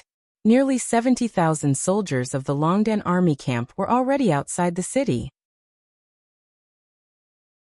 Bai Yin brought a group of people to control Lord Dog, and waited for the Dragon Head Lu Jun's banquet the next day. When night fell, Lin Muyu also left the city and brought Tang Xiaoxi to set up camp in the Longdan army camp outside the city. Wei Chou, Situ-sun, and the other captaincy of the Dragon's Courage Legion were all there. Each of them was filled with excitement. This time, the encirclement of the Copper Dagger Gang's manor could be said to be carrying out justice on behalf of the heavens. This group of righteous generals were filled with anticipation. Suddenly, the voice of a messenger came from outside the tent. "Commander, someone requests to see you." "Who is it?" "I don't know." It's a woman. She won't say, but she has the Empress's golden token. Oh, Tang Xiaoxi said. Maybe it's Shangguan Jingyue. I don't know. Let her in. After the tent's door was opened, a graceful beauty wearing a long robe walked in. After lifting the cloak, a beautiful face was revealed. She inhaled the aroma of the food in the tent and smiled. It smells so good. Is there a share for me? In an instant, Wei Chou, Situ's son, Fengxi, and the rest were scared out of their wits. They rolled away from the table, knelt on one knee on the carpet, and said respectfully, "Greetings, Your Highness." The person who came was none other than Qin Yin. "Xiao Yin, why are you here?" Lin Muyu smiled in surprise. "Emph." Qin Yin pouted and said with some annoyance, "You're still talking about it? How could you not tell me about such a big commotion?" Fortunately, little she told me. I've already received some information. Many of the people attending Lu Jun's banquet tomorrow are very difficult to deal with. Perhaps if I go with you, I'll be able to resolve a lot of unnecessary trouble. That's good too. Come have supper with us? Okay. If brother you didn't mention it, I would be embarrassed to take the initiative to eat. Why are you so shy? Lin Muyu looked at her teasingly. Qin Yin's pretty face turned even redder. She said to Qin Yan, who was behind her, Yen, bring people back to Zetian Palace Hall. Don't let anyone know that I'm not in Zetian Palace Hall. Do you understand? Qin Yan placed his hand on the hilt of his sword and said hesitantly, Cousin, you don't want me to follow the Longdan army camp to annihilate the Bronze Dagger Gang? No way. Quickly return to Zetian Palace Hall. Just treat it as helping cousin. All right then. Men, leave 100 Imperial Guards to protect His Highness. The rest follow me back to Zetian Palace Hall.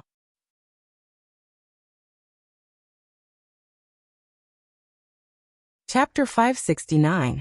It was close to noon, and the warm winter sun shone unreservedly on the earth. Nearly 10 li south of Lanyan City, between two small towns, a luxurious manor stood on the map of Lanyan City. At this time, there was a continuous stream of carriages entering the manor. They were all nobles from Lanyan City, and some of the carriages even had golden purple flowers embedded on the wheels. There were a total of 4 entrances to the manor. The main gate faced west, and 2 golden statues of goddesses glowed dazzlingly under the sun. These 2 statues were gilded, symbolizing wealth and nobility. Carriages entered one after another under the stone statues, and the owner was welcoming them. He was a man in his 30s, and although he looked like a rat, he wore a brocade robe embroidered with gold. He was the man who had once tried to kidnap Qin Yin in the dragon-seeking forest. Lu Jun, the chief of the Copper Dagger Gang. Several private soldiers in armor stood behind Lu Jun, long swords at their waists. Their expressions were ruthless, and even their smiles seemed very stiff in the face of a group of nobles. Perhaps they were more suited to an expression of anger. Gurgle. Gurgle. A carriage embroidered with tiger patterns entered the manor under the protection of nearly 100 guards. Lu Jun hurried forward with a face full of smiles, saying, General Wei Yuan, welcome to my humble abode. I, Lu Jun, apologize for not going out to meet you. The curtain of the carriage was lifted, and a general with thick eyebrows and big eyes walked out. It was General Wei Yuan Tang Xiao. As the son of Tang Lan's cousin, Tang Xiao had long since been promoted to a high position. As a second-rank General Wei Yuan, he could be considered to be famous in Lanyan City. He was in charge of nearly 30,000 troops from the Seven Seas City, and his name was known far and wide. Lord Lu Jun is too polite. Tang Xiao smiled faintly, saying, Since it's Lord Lu Jun's birthday, how can the Seven Seas Tang sect not come to congratulate you? Unfortunately, His Highness the Seven Seas King is busy with official business and can't make it, so I, a lowly General Wei Yuan, have come to congratulate you on his behalf. Men, bring Lord Lu Jun a birthday gift. A few soldiers quickly worked together to carry a huge wooden plank over. The things on the plank were covered with red cloth. Tang Xiao smiled and said, My lord, don't you want to see what His Highness the Seven Seas King has prepared for you? Lu Jun beamed with joy as he walked forward. After pulling off the red cloth, he discovered that it was a pai xiu made of gold. It weighed at least 100 pounds, which was already very valuable. Not to mention, the carving was very detailed and lifelike, which made its value even more difficult to estimate. For a moment, Lu Jun was grinning from ear to ear. Your Highness is too polite. How can I enjoy this? Tang Xiao laughed out loud. Lord Lu Jun, there's no need to be so polite. We are in a cooperative relationship. The Seven Seas monarch has a message for me to convey to you. Oh what? Recently, the demons and the Iha kingdom have been restless, and the survival of the empire is at stake. Therefore, His Highness has decided to expand the army and recruit the warriors in the province. This requires more provisions, weapons, salaries, and other materials.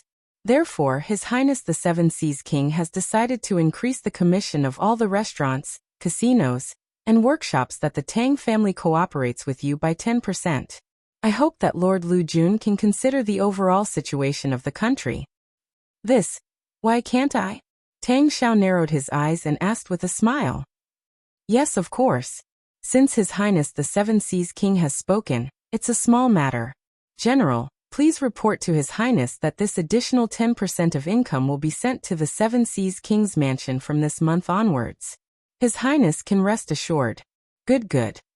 Tang Xiao patted Lu Jun's shoulder and laughed. Your Highness is farsighted.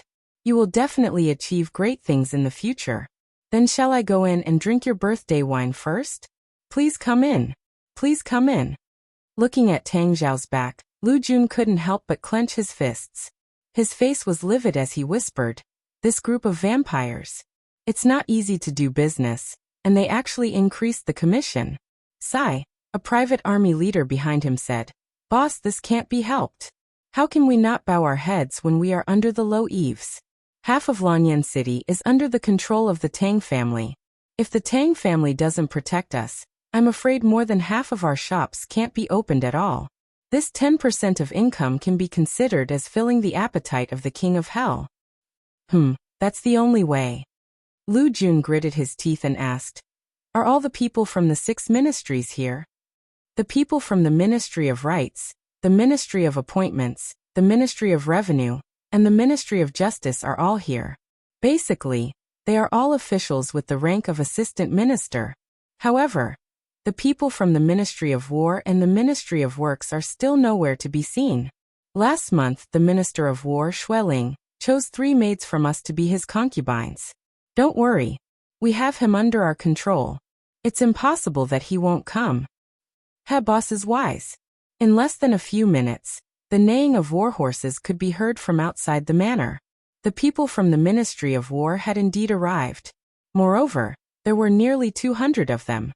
The person who was wearing battle armor was the Minister of War, Xueling. He actually came to offer his birthday congratulations in person. Lu Jun hurriedly stepped forward, cupped his fists and laughed. The minister's presence brings light to my humble abode. You really give me too much face. Please come in. Xueling held the reins and did not dismount from his horse. He spurred his horse and led his entourage into the manor. When he passed by Lu Jun, he turned to look at him and said with a smile, Boss Lu, what a grand show of extravagance. Such a birthday banquet is probably comparable to a noble's birthday. Aha, Minister, what are you talking about? Please come in. Watching Xueling leave, Lu Jun's expression became even uglier. The leader of the private army behind him said angrily, What an arrogant and conceited Xueling. He didn't even dismount from his horse. He doesn't take us seriously at all. Lu Jun turned around and looked at him coldly. He is the Minister of War with hundreds of thousands of soldiers and horses. We are the underworld ruffians of Lanyan City. Why should he take us seriously? Correct your attitude. We are businessmen. We get rich through harmony. Don't fight with others for a moment of pride. Yes, I understand. Lu Jun turned around and looked at the road outside the manor. He said, The people from the Ministry of Works probably won't come. I don't have much of a relationship with the Minister of Works, Ouyang He. It's almost time. Boss, let's go into the main hall to prepare for the birthday ceremony. Don't let the guests wait too long. Okay, let's go. The extravagance of the manor's main courtyard was in no way inferior to that of the Zetian Palace. Qilin patterns were engraved on the huge pillars, and ancient patterns were engraved on the surface of the pillars. The patterns were glimmering, and only when the guests got closer to take a look did they discover that those patterns were actually all sorts of valuable precious gems that were embedded on the stone pillars. The wealth of the Bronze Dagger Gang had already reached the point where it could rival half a province. The main hall was very spacious. Young girls in faintly discernible gauze dresses walked through the crowd with plates of fruits and wine. These young girls were at least above average in beauty. The Copper Dagger Gang made its fortune through human trafficking. Naturally, they had no shortage of beautiful women. The fertile land of the Qin Empire had produced countless beautiful women. Now they were brought to a place like this. They were dressed in revealing clothes and allowed the guests to grope them, but they didn't dare to resist at all. Lu Jun slowly walked into the main hall with a wine cup in his hand. He smiled and said, "Everyone, please be quiet." When the host spoke, the crowd quieted down from the noise. Lu Jun continued, "Everyone, I am sincerely grateful that you could attend my birthday in the midst of your busy schedule. As a token of appreciation, everyone who enters the hall today can choose one of your maids to take with them." Instantly, the hall was filled with jubilation. Many guests were already drooling over the maids beside them. Now that Lu Jun said such a thing, it was simply too extravagant. Thus, many people began to fight over the maids beside them. The banquet began, and everyone took their seats. The Ministry of War's Minister Xue Ling, General Wei Yuan Tang Xiao, Su family's commander Su Long, and the others were arranged to sit at the same table. They were accompanied by Lu Jun personally. After 3 rounds of wine, everyone looked drunk. At this time, a member of the Tiger Head Gang with a copper dagger on his waist walked in and whispered into Lu Jun's ear, "Dragon Head, something bad has happened. There are traces of the Empire's army on the main road. All of them are cavalry, and there are people in all 4 directions of the manor." "What?" Lu Jun trembled. "Which army is it? Don't they know that the Ministry of War's minister is here?" It's Lin Muyu's Valiant Dragon Corps. How many people are here?" "Too many to count." The Tiger Head Bronze Dagger Gang member's face was ashen. "Boss, do we need to use our private army to protect the manor? Soldiers are trained for 1,000 days to be used in a single moment." "Protect the manor?" Lu Jun sneered. "Do you plan to use that motley crew to block the Empire's official army? Then what should we do? Let me think." Lu Jun looked at everyone at the banquet and suddenly cupped his fists. "Lords and generals, this lowly one has a presumptuous request." "Oh." Xue Ling smiled slightly. "Boss Lu, please speak your mind." Lu Jun said, "One of the armies stationed at Lanyan City, the Valiant Dragon Corps, is approaching this lowly one's manor with ill intentions. This lowly one is a proper businessman. If Commander Yu wants to make things difficult, please help this lowly one." "Lin Muyu is here?" Xue Ling gritted his teeth. "Let's see what he says when he arrives." "Boss Lu, don't panic." "Yes, thank you, Lord Minister." Tang Xiao, Su Long, and the rest all stood up. Hearing that Lin Muyu had brought the Longdan army camp over, they immediately sobered up. The heavy and concentrated sound of hooves could be heard from outside the manor's hall, and not long after, the sound of footsteps on marble could be heard. A group of generals from the Valiant Dragon Corps walked in with a dense group of soldiers. Lin Muyu was dressed in a white royal forest armor and walked at the front, followed by Tang Xiaoxi, Wei Chou Sita-sun, Sita-shui, and the rest. Behind them was a group of soldiers with longbows in their hands, the white diamond arrows glinting in the sunlight. Lu Jun did not even see the person clearly before he rushed forward and knelt on one knee, his voice trembling. "This lowly citizen Lu Jun pays his respects to Commander Yu. May I know why Commander Yu has brought so many soldiers to my humble abode today?" "First, raise your head and look at me." Lin Muyu's voice was indescribably calm. Lu Jun raised his head. The more he looked at this kid, the more familiar he felt. He murmured, You are. Have you forgotten about Du Yiming? And that girl you wanted to knock out in the middle of the night? Don't tell me you've forgotten everything about Chapter 2? You." Lu Jun stumbled back on the marble floor as if he had seen a ghost. "How can it be you? How can it be you?"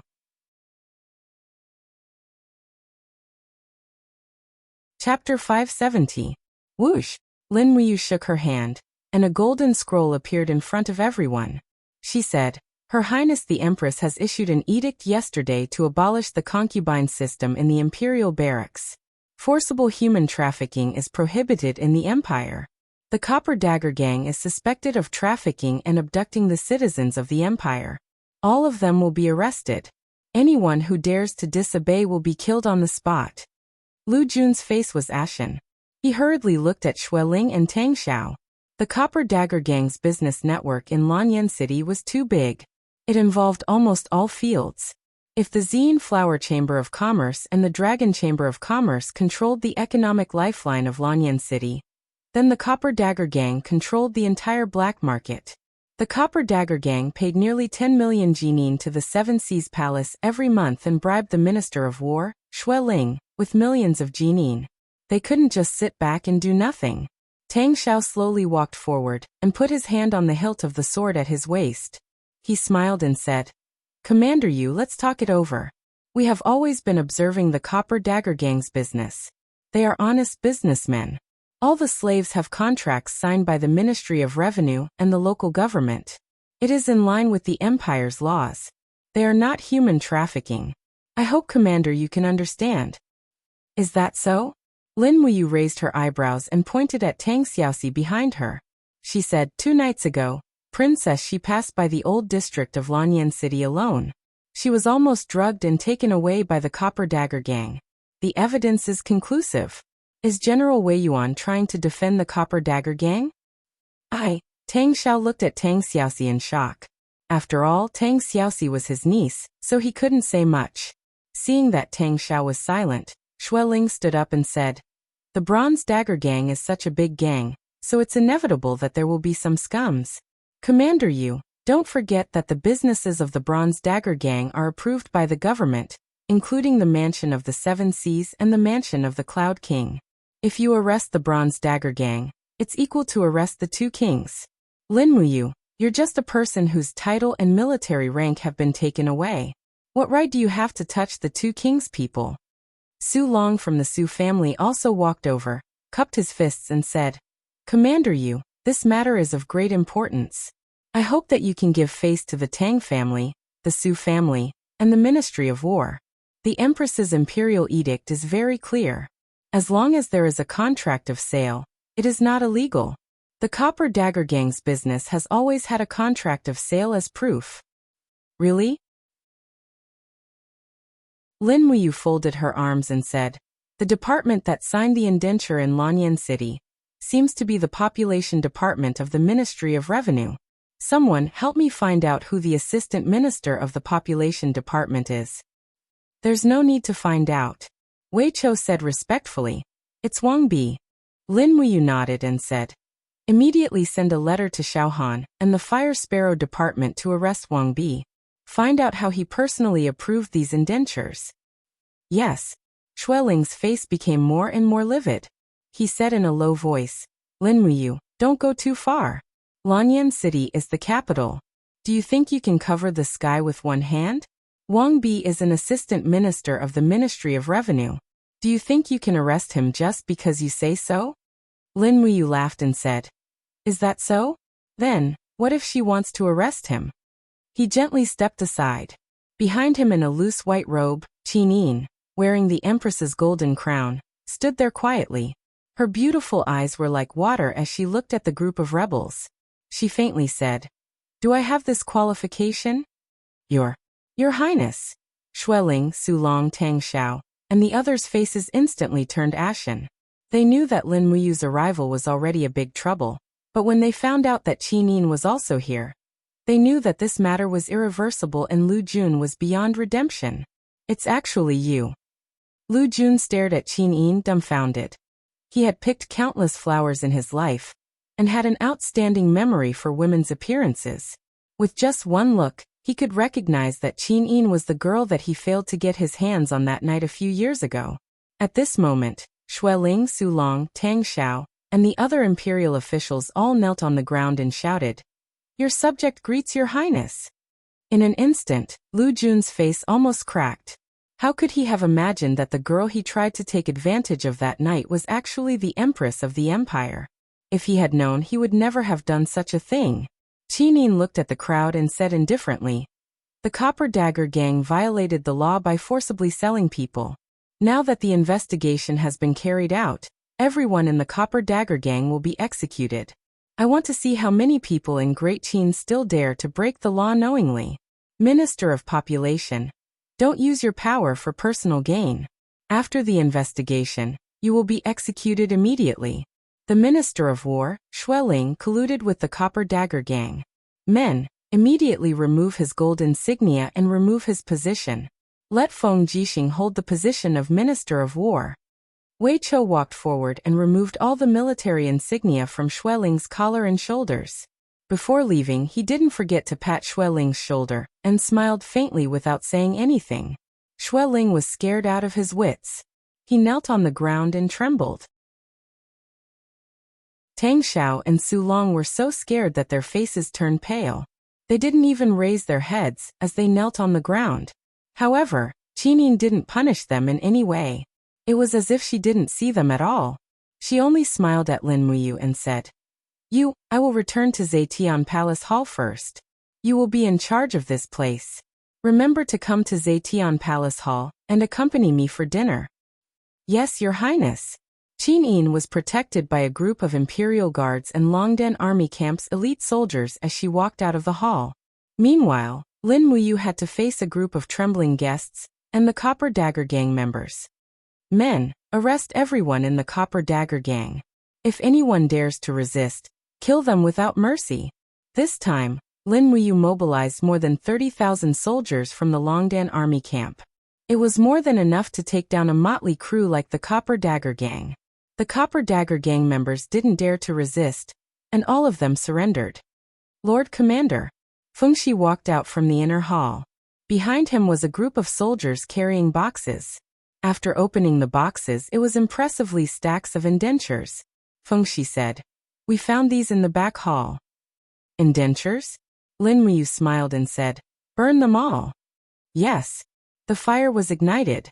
This time, the indentures of indentures were burned to ashes. The faces of Lu Jun and the others were full of heartache. These indentures were basically women, and these women could be sold for a high price. In their eyes, these indentures were worth a lot of money. Situ Sun cupped his fist and said, "Commander, we have captured a total of 5,472 members of the Copper Dagger Gang, and nearly 3,000 private soldiers of the Copper Dagger Gang. How should we deal with these people? What does General Sun think is the best way to deal with them? Needless to say, kill them all. This daddy hates these kind of human traffickers the most. If you think that killing them will wear out your sword, then dig a big hole and bury them alive." Hearing this, Lu Jun and the others hurriedly knelt on the ground and begged for mercy. At the side, Situ Shui pursed her red lips and said, "Lord, I think these few thousand people should be directly banished into the army and trained into pawns. At least they can block a few attacks from the demon race and the Iha kingdom." "No." Lin Muyu looked deeply at Situ Shui and said with a smile, "This group of heartless beasts will not block the enemy's swords for us. They will only bite back at us at the critical moment. Not everyone is worthy of forgiveness and tolerance. Someone, push all the members of the Copper Dagger Gang out of the manor and execute them. Those who came to celebrate Lu Jun's birthday must be present to see the execution." "Yes." Xueling, Tang Xiao, Su Long, and the others were even more shocked. No one would have thought that Lin Muyu would be so ruthless. On the other hand, Situ Sun cupped his fists and said, "Commander, there is no need for you to be the executioner. I, Situ Sun, have also done many bad things in my previous life. Just leave the killing to me. And go." Lin Muyu turned around and mounted her horse. She rode out of the manor to watch the execution. Wei Chou followed closely behind. The cold wind outside blew their cloaks.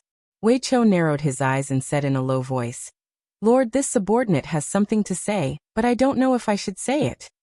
"Speak." When the former emperor conferred Lord as one of the 4 heroes of Lanyan, he praised Lord for being a benevolent general. But if Lord is a benevolent general, Why did you order the execution of nearly 10,000 captives? The imperial army will not kill captives. Weicho, do you think I have changed? Lin Muyu lowered her head. The cold wind was like a knife blowing on her face. It was a little painful. Weicho said, this subordinate just don't understand why Lord is doing this. Okay, then I will tell you. Lin Muyu looked at the Bronze Dagger gang members who were lined up in the distance to be executed and said, these people are willing to do anything for money.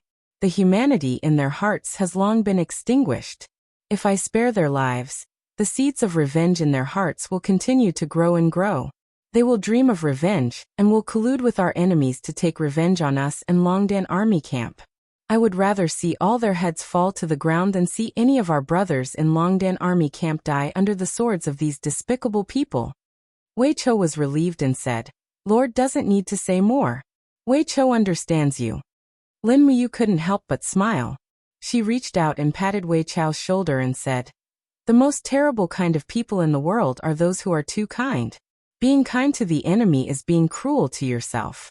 This sentence is never wrong. Moreover, I hate human traffickers the most in my life.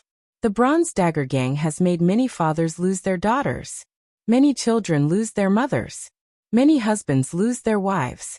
They deserve to die. Yes. Blood splattered everywhere. More than 8,000 heads piled up on the ground outside the manor in the blink of an eye. Su Long and Tang Xiao were both people who had experienced the Battle of the Steel Wall, but they still felt a chill in their hearts when they saw this kind of massacre. Lin Muyu, who was one of the four greats of Lan Yan, had unknowingly grown into a famous general who was as brave and courageous as Feng Jixing. If they were to become their enemies, it would be their misfortune.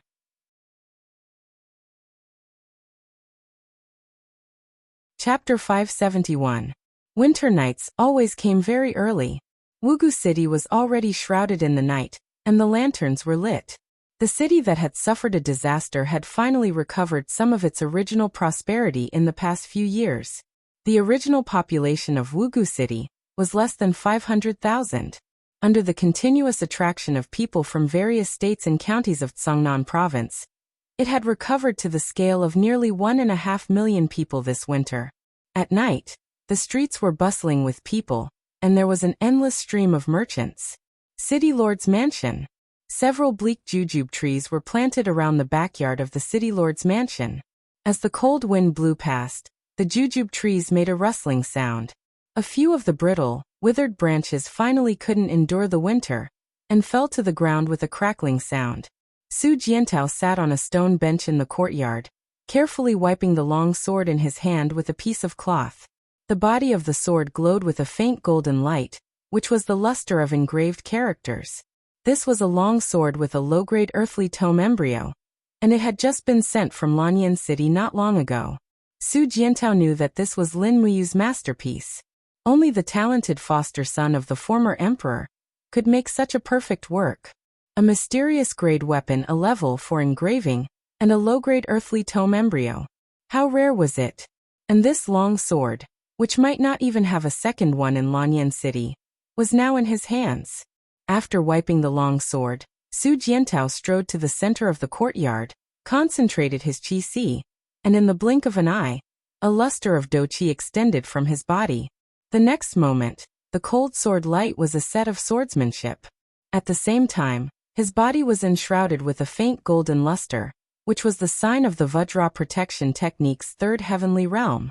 On the side, a guard said with a smile, "Governor, your Vajra protection technique should be able to reach the fourth heavenly realm soon, right? The governor's martial arts comprehension is also one of the best in the entire empire." Su Jiantao couldn't help but laugh. Don't talk nonsense. Lord Commander stepped into the Saint Realm at the age of 26. This kind of cultivation can be counted on one's fingers. I'm still far away from him, having grown so many years older. Haha, how can he be compared to Lord Commander? He is a rare genius that only appears once in 1,000 years. Otherwise, the former emperor wouldn't have accepted him as his godson. Look, Commander Feng Jixing and Commander Chu Huayin have followed the former emperor for many years, but the former emperor didn't accept them as his godson. The former emperor's eyes are like torches. There's no need to mention this. That's right, the former emperor saw through everything. Su Jiantao sighed and looked up, only to see a branch of a jujube tree falling from the sky, heading straight for his head. However, when it was less than 5 centimeters away from his head, it encountered the Vajra body fortification aura shield, and immediately shattered into pieces. These annoying date trees. The imperial bodyguard said. Tomorrow, this subordinate will order someone to chop them down. No need. Su Jiantao smiled. Keep it. What's the use of keeping them? One day, we will grow old and have children around our knees. At that time, every late autumn, we can harvest dates to make our children happy. Isn't that a wonderful thing? Haha, Lord Governor is right. This general has learned something. How is the situation in Lanyan City? There's no big movement. The imperial bodyguard said respectfully. Su Jiantao sat back on the stone bench and wiped the sweat on his forehead. He said, when will the people who went to the steel wall come back? How's the preparation of the supplies for the steel wall? The imperial bodyguard said, they should be back tomorrow morning. The supplies are almost ready. It's enough to feed and clothe 100,000 people for half a month. Governor, our Songnan province spends so many supplies every month to supply the steel wall, but we don't get any reward. Doesn't Lord Governor feel wronged? Haha, to be able to block the iron hooves of the demon race, what else is there to feel wronged? At this moment, a cold aura suddenly surged. Not good. Su Jiantao hurriedly unsheathed his sword and shouted, summon the sword guards. What's wrong? The imperial bodyguard turned pale with fright. Above his head, a cold murderous intent surged. It was an assassin with a long sword in his hand. His whole body was overflowing with a frosty aura. A deep blue icy aura suddenly fell, blasting straight at Su Jiantao's head. This sword aura was shockingly strong. Su Jiantao instantly knew that his protective aura would not be able to withstand it. Without hesitation, he reached to his waist and pulled out a short dagger. The dagger flashed, and a rich yellow light soared into the sky. Snowflakes fluttered around it, instantly condensing a huge ice shield in front of the dagger. Mid-grade Earth Book Embryo. Ice Shield Technique. Pung. The assassin's sword aura bombarded the ice shield. Under the collision of strength, Su Jiantao stumbled back. The light on the dagger dimmed in the blink of an eye. A mid-grade Earth Book could only block an easy blow from the opponent. Go to hell. The assassin's handsome face was slightly twisted. Blood-red Grandmaster demonic chi danced wildly around his body. As the long sword slashed down, Su Jiantao had no way of dodging this attack. It was too fast. No matter how fast Su Jiantao ran, he would not be able to dodge it at all. Wang. The blade in his hand trembled rapidly. The low-grade Earth Book was activated. Su Jiantao felt as if all the strength in his body was about to be sucked dry. Suddenly, his body began to split apart. In the blink of an eye, his body reformed tens of meters behind him. Low-grade Earth Book of the Law of Space. Shwa shwa shwa. Numerous cold arrows shot out from the mansion. A dozen or so Longdan army camp soldiers with swords hanging from their waists and crossbows in their hands appeared.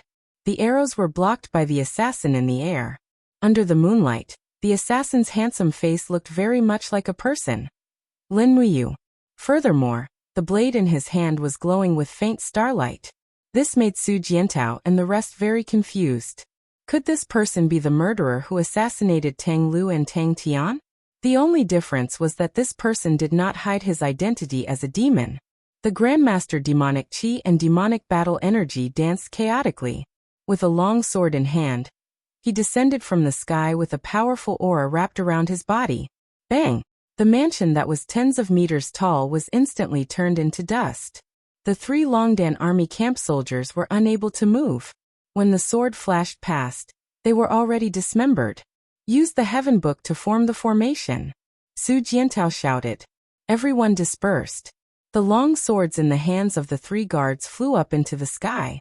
It was the middle-grade Heaven Book of the Law of Fire. Bai Bing's body was surrounded by a thick frost cyclone. She could not help but sneer. What kind of stupid Heaven Book is this? I am not afraid. Bring as many as you have. Release! Su Jiantao shouted in a low voice. In an instant, the 3 middle-grade heaven books with the words, "Fire God extinguishes the world," were activated together.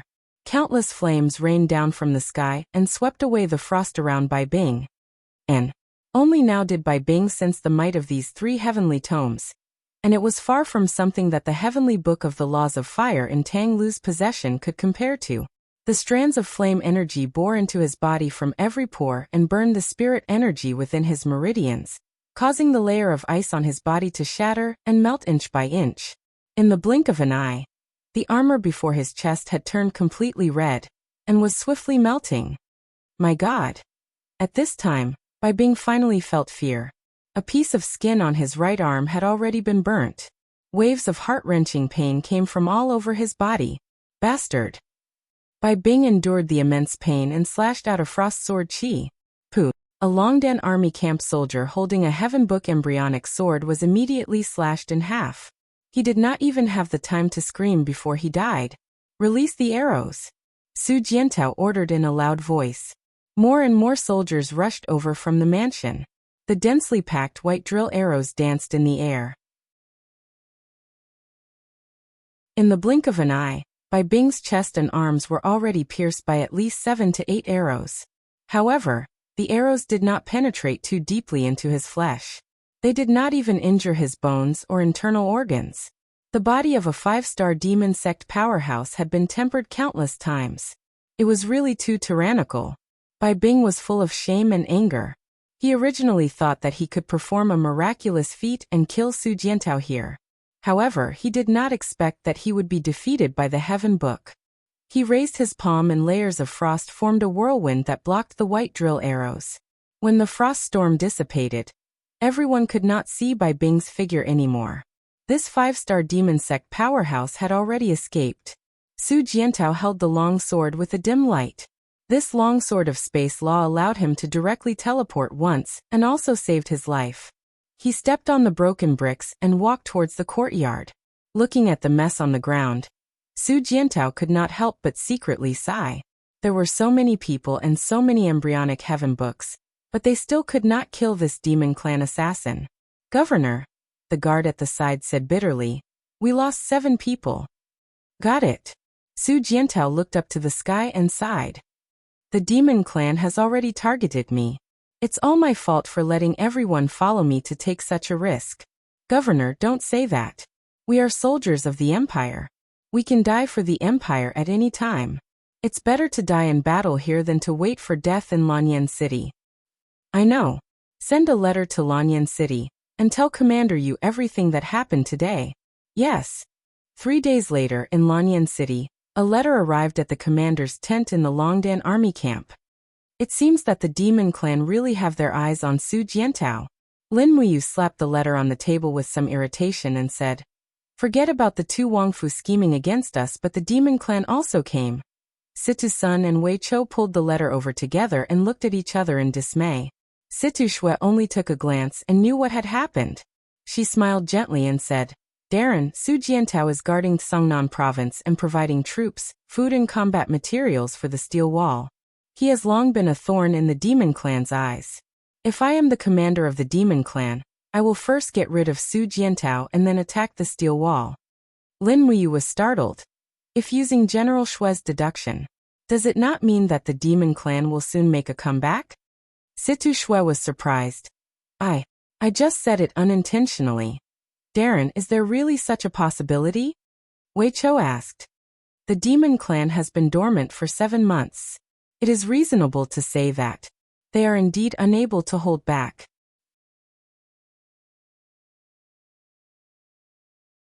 Chapter 572. Zetian Palace. Yang Xian Pavilion. Purple smoke slowly rose from the incense burner, lingering around the pavilion before dispersing with the wind. Qinin, dressed in a plain dress, sat on the dragon bed with her palms crossed over her abdomen. Rays of golden energy were generated from the true dragon god binding chains and accumulated between her palms. Not long after, her long dress began to dance slowly, and rays of golden dragon power flew out. She couldn't help but let out a moan. A sharp pain came from her high, as if her entire soul was about to be shattered. Xiaoyin. Qin Han looked at her from afar and whispered, "Don't give up. Success or failure depends on this. Concentrate all the power in your Yi into your soul. You must break through this shackle." Wu. Qinyin closed her eyes tightly, her long eyelashes trembling slightly. Her spiritual sense sank into her Yi, and she condensed her body. She held the heaven-suppressing sword in her hand, but she saw that her Yi had become a chaotic space. The space between heaven and earth was completely distorted, turning into an invisible force that crushed her Yi. It was as if a huge whirlpool had descended from the sky to crush her Yi. This is the spirit-breaking stage. It is a once-in-a-thousand-years opportunity. You must master it and break through it. Qin Han's voice came from the sky above her Yi, like an oracle. Qin Yin gritted her teeth and raised the heaven-suppressing sword with both hands. The dragon power in her body continued to gather into the sword. The sword light shot up into the sky, and the image of a divine dragon lingered around the sword light. In terms of mastery of dragon power, Qin Yin was indeed unparalleled. The sword light pierced through the sky and entered the huge black whirlpool. But there was a roar of thunder in the sky, as if it was resisting Qin Yin's counterattack. The chaotic whirlpool descended quickly, crushing her to the point where she almost couldn't breathe. If this continued, her Yi would probably explode and become barren. Under the activation of the dragon power, an azure dragon broke through the sky and lingered around Qin Yin's sword. In the next moment, it pounced into the chaotic whirlpool in the sky. This was the power of the Dragon Slayer formula's 6th stage, Azure Dragon Break. The Azure Dragon entered the whirlpool and roared continuously. Rays of golden light shot through the darkness of the chaotic whirlpool, but after nearly half a minute, the dragon's roar gradually stopped and its power disappeared. Azure Dragon Break didn't work. Qin Yin's beautiful face was covered in sweat, and her face was a little pale. She gritted her teeth and continued to activate her power. This time, she activated almost all of the dragon power in her body. In an instant, golden light soared into the sky, and images of primordial divine dragons appeared around her. Under the infusion of the dragon power of the true dragon god binding chains, these dragon images solidified into true dragons covered in golden scales. Thousands of true dragons were at the same level as Qin Yin, and they charged into the sky. Buzz, buzz, buzz. Heaven and earth trembled. The entire Yi was on the verge of destruction, but Qin Yin had to give it her all. This dark chaotic energy had been entrenched in her Yi for half a month. If it was not destroyed, Qin Yin's realm would remain stagnant, remaining at the first heavenly layer of the Saint Realm. Roar, roar, roar. Thousands of golden dragons rushed into the chaotic vortex, spitting out dragon flames and unleashing dragon power. They wreaked havoc wantonly. For a moment, the chaotic vortex began to distort rapidly, and the originally dark space also began to shine with golden light. Pung! An explosion sounded, and the chaotic whirlpool instantly collapsed. The sky above the Yi returned to a clear state. But Qin Yin's entire body's strength was almost depleted. She stood blankly in the sky above the Yi, breathing very quickly. At this time, Qin Yin noticed that there seemed to be a new kind of energy slowly gathering in her Yi. She looked up and saw that above the Yi had returned to a calm state. Rays of light appeared in the surrounding seawater, gathering continuously in the sky, as if a newborn baby was being born. That is, Qin Yin was stunned as she watched.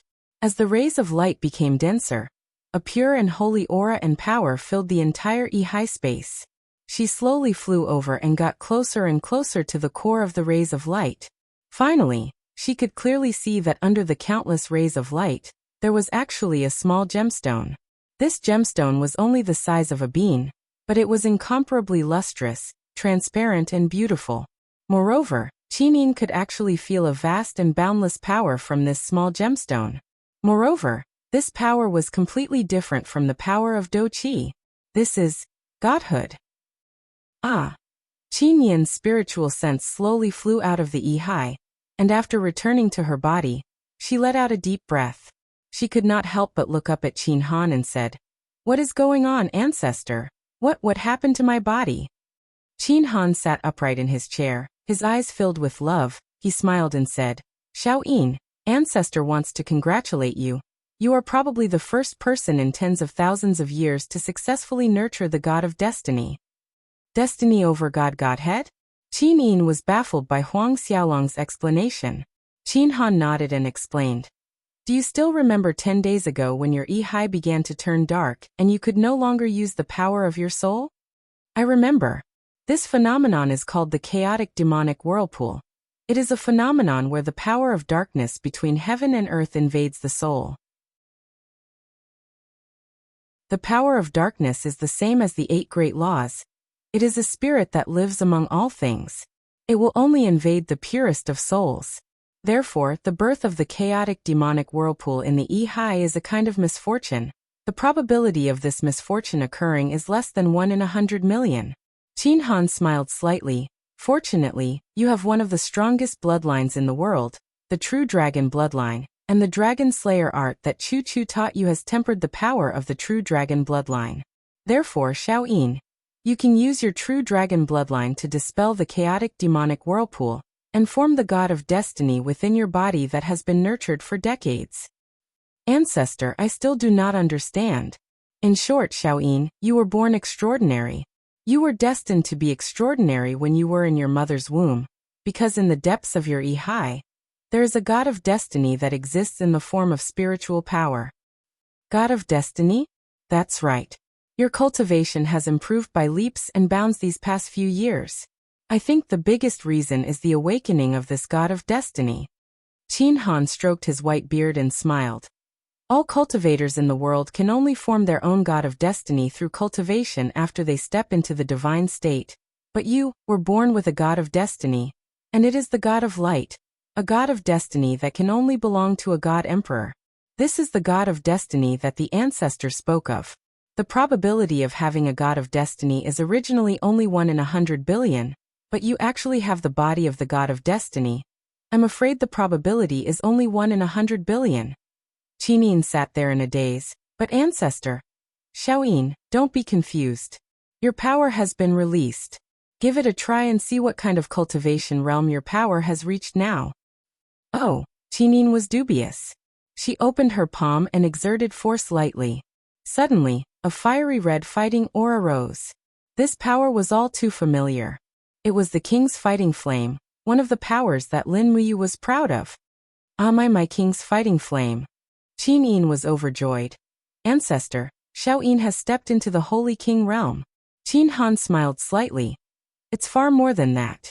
Xiaoyin, you are still used to using the power in your qi. This way, your power will not be at its strongest.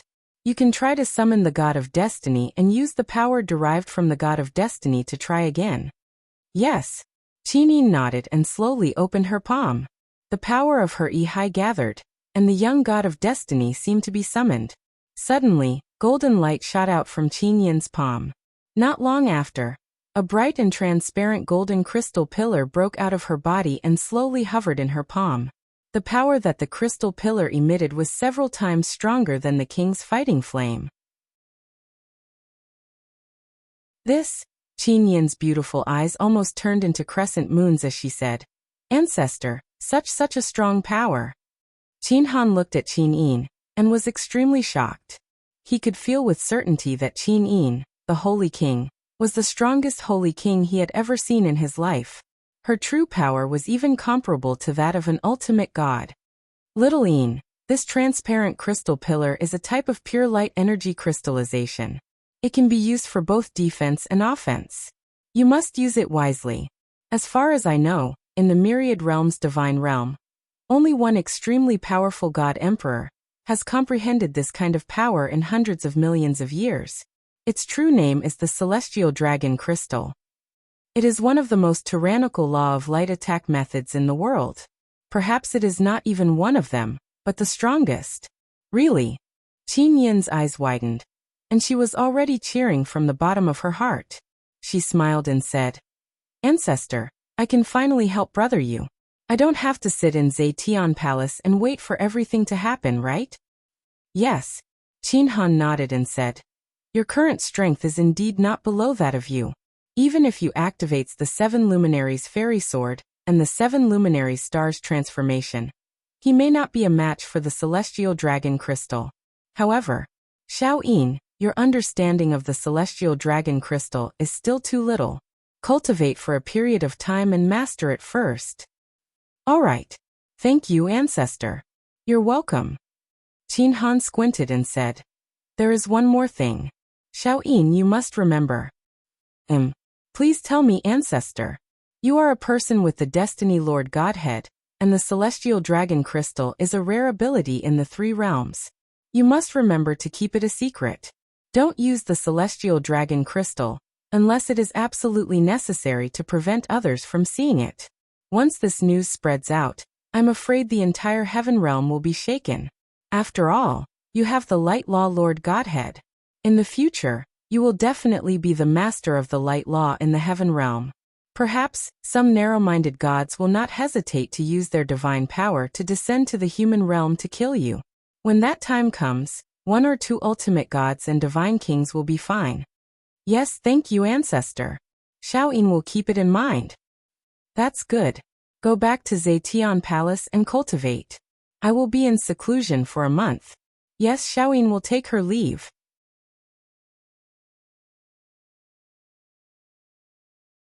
Chapter 573. The night passed and the sun rose. When the first golden ray of dawn shone into the tent, Lin Wuyu could not help but yawn. She had been busy for the whole night, but there was only one finished product. Sure enough, not everyone could master the engraving technique and the heavenly writing technique. Dong dong. Wei Chao's voice came from outside. Commander, breakfast is ready. Shall I send it in for you? Yes. Lin Wuyu nodded. Wei Chao pushed the door open and entered. He was wearing the military uniform of a senior officer in the Longdan army camp. The 2 golden stars on his collar shone brightly under the morning sun. As a senior general, he had always maintained the identity of Lin Wuyu's personal guard. He personally delivered food and other things. Unless it was Bai Yin's turn, he would always stay outside the tent and wait for orders. Lin Wuyu took a look. The food was very sumptuous. There was wine and meat. There were 2 full pots of dishes. She could not finish it alone, so she smiled and said, drag the chair over, you can eat with me. Wei Chao nodded and smiled. Okay, thank you very much, Commander. The 2 of them sat opposite each other. Lin Wuyu took the wine pot and drank a mouthful of wine to refresh herself. Then, she grabbed the steamed bun and ate it with the pork. The night of engraving and the heavenly writing technique had almost exhausted his spiritual power and physical strength. He had to replenish it. Wei Chao sat there respectfully. He turned around and looked at the large pile of fine steel armors beside him. He could not help but exclaim, Sir, you didn't sleep for the whole night again? Yes. If General Xue was here, I'm afraid she would scold you again. Haha, yes. Lin Wuyu's heart warmed. Although Situ Xue was a mercenary, she was very good to her and Wei Chao. It could be said that she cared for them very much. If she saw that Lin Wuyu did not take care of her body, she would definitely fly into a rage and scold her. She did not care about offending her superiors. She just regarded herself as the life committee of the Longdan army camp. She had the final say in everything such as life and army accounts. However, after having Situ Xue as the housekeeper, Lin Wuyu was a lot more relieved. At least there would not be any major problems in the logistics. Otherwise, there would be Situ Sun, Fengxi, and a group of rough men. If the logistics were in chaos, the entire army's combat power would be greatly reduced. Wei Chao looked and said, Sir usually uses the tool embryos that are easy to carry. Most of the weapon embryos are sharp swords and daggers that are easy to be carried. Why did you use them to engrave and write this time? I have my own uses. Lin Wuyu stood up with a bun in her hand. She picked out a piece of armor from the pile and held it in her hand. Look at this. This is my most outstanding work tonight. Oh. Wei Chao took the armor and held it in his arms as if it was precious. He took a closer look and saw that the front of the armor was engraved with additional seals. There were a total of 3 seals. The first seal was the soaring seal, which reduced the weight of the armor. This fine steel armor that was at least 50 kilograms only felt like 20 kilograms in his hands. The second seal was the dragon-slaying seal, which provided the wearer with a certain amount of dragon power. The third seal was the Imperial God Seal, which could resist the pressure of domains. Just these 3 seals were enough to determine the value of this armor to be more than 1,000,000 Jinyin coins. However, Weiqiu could faintly feel the power of heaven and earth in the armor.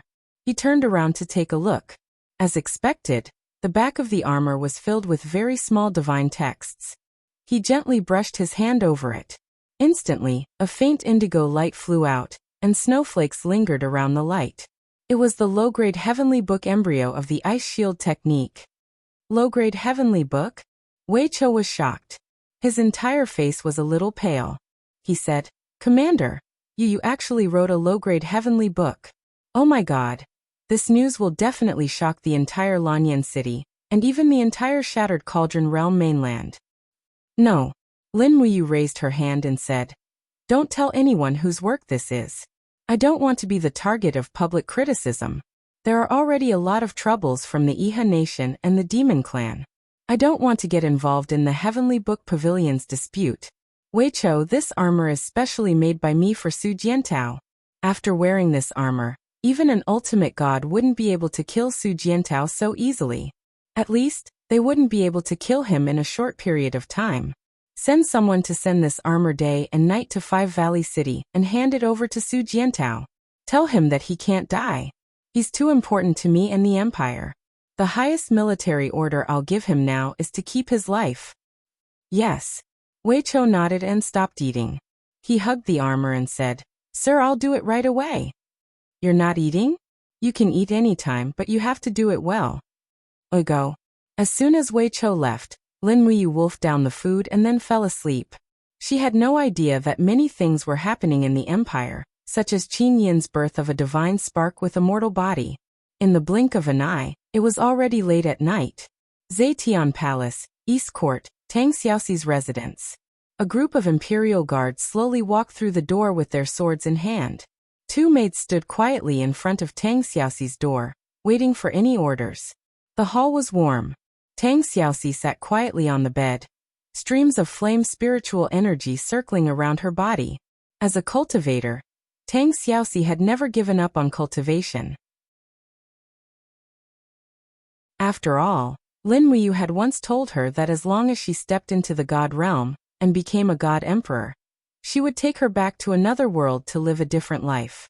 Regarding this, Tang Xiaoxi was very hopeful. She wanted to know what Lin Muyu's hometown was like. She wanted to know how big Shanghai was and how the population was more than Lanyan City. She wanted to know how blue the sky of Lijiang was. She wanted to know what a highly civilized society was like. To Tang Xiaoxi, this was like a dream that she was never willing to give up. She was willing to give up her life in exchange for a period of life. She knew what was most important to a girl. The sound of the drizzle moistening the soil, the sound of the flowers blooming. These were far more important than wealth and glory. Xiaoxi, Xiaoxi. An extremely seductive voice suddenly reverberated in her mind. Tang Xiaoxi couldn't help but tremble. The flames around her body began to grow wild, and the 4-tailed fire fox on her shoulder also began to shriek sinisterly. "What's wrong with me?"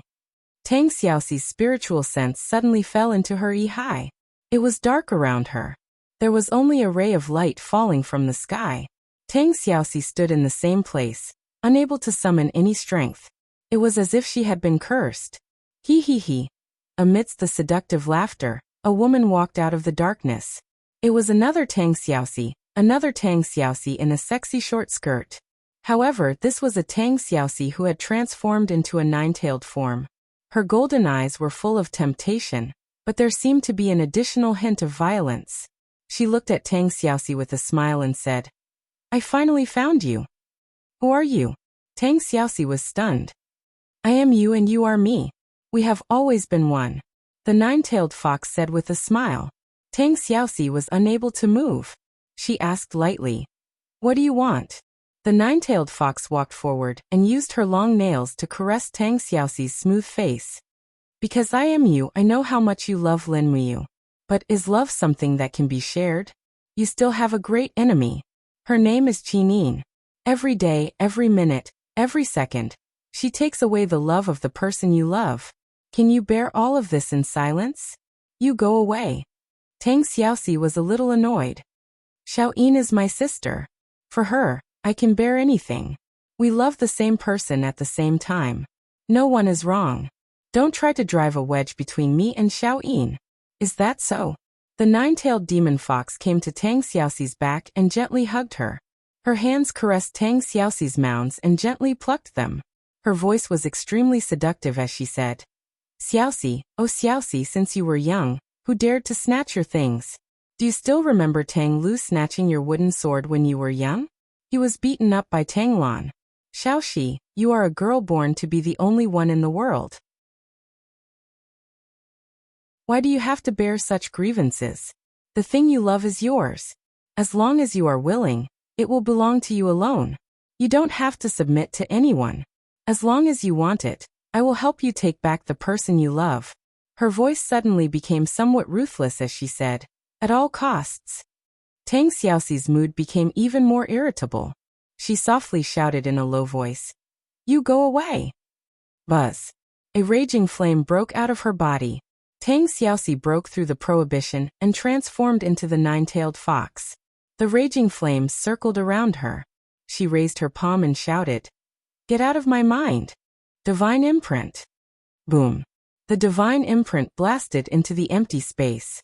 The flame soared, but it did not hit anywhere. The nine-tailed fox escaped from the darkness like a shadow. Only her seductive laughter was left in the darkness. I am you. You are me. If you want my power, release yourself. Go away. Tang Xiaoxi returned to her original appearance from the nine-tailed demon fox transformation. At this moment, she hated herself for turning into a nine-tailed demon fox. The restlessness in her heart was so crazy that she could not imagine what would happen if she fell into this kind of madness. Her spiritual sense flew out of Yihai. Tang Xiaoxi suddenly woke up. She found that her bed was on fire. It was obviously caused by the uncontrollable power in her restlessness. Come, princess, we are here. Call someone to put out the fire. My bed is on fire. Yes. Not long after, the royal guards rushed in with buckets of cold water in their hands and easily put out the fire. Princess, your residence is on fire. Why don't you go to Her Highness Yin's? A maid said. No need. Tang Xiaoxi looked at the bright moon in the sky. Maybe Her Highness is already asleep. Help me tidy up the room in the side palace. I will sleep there. Yes, princess.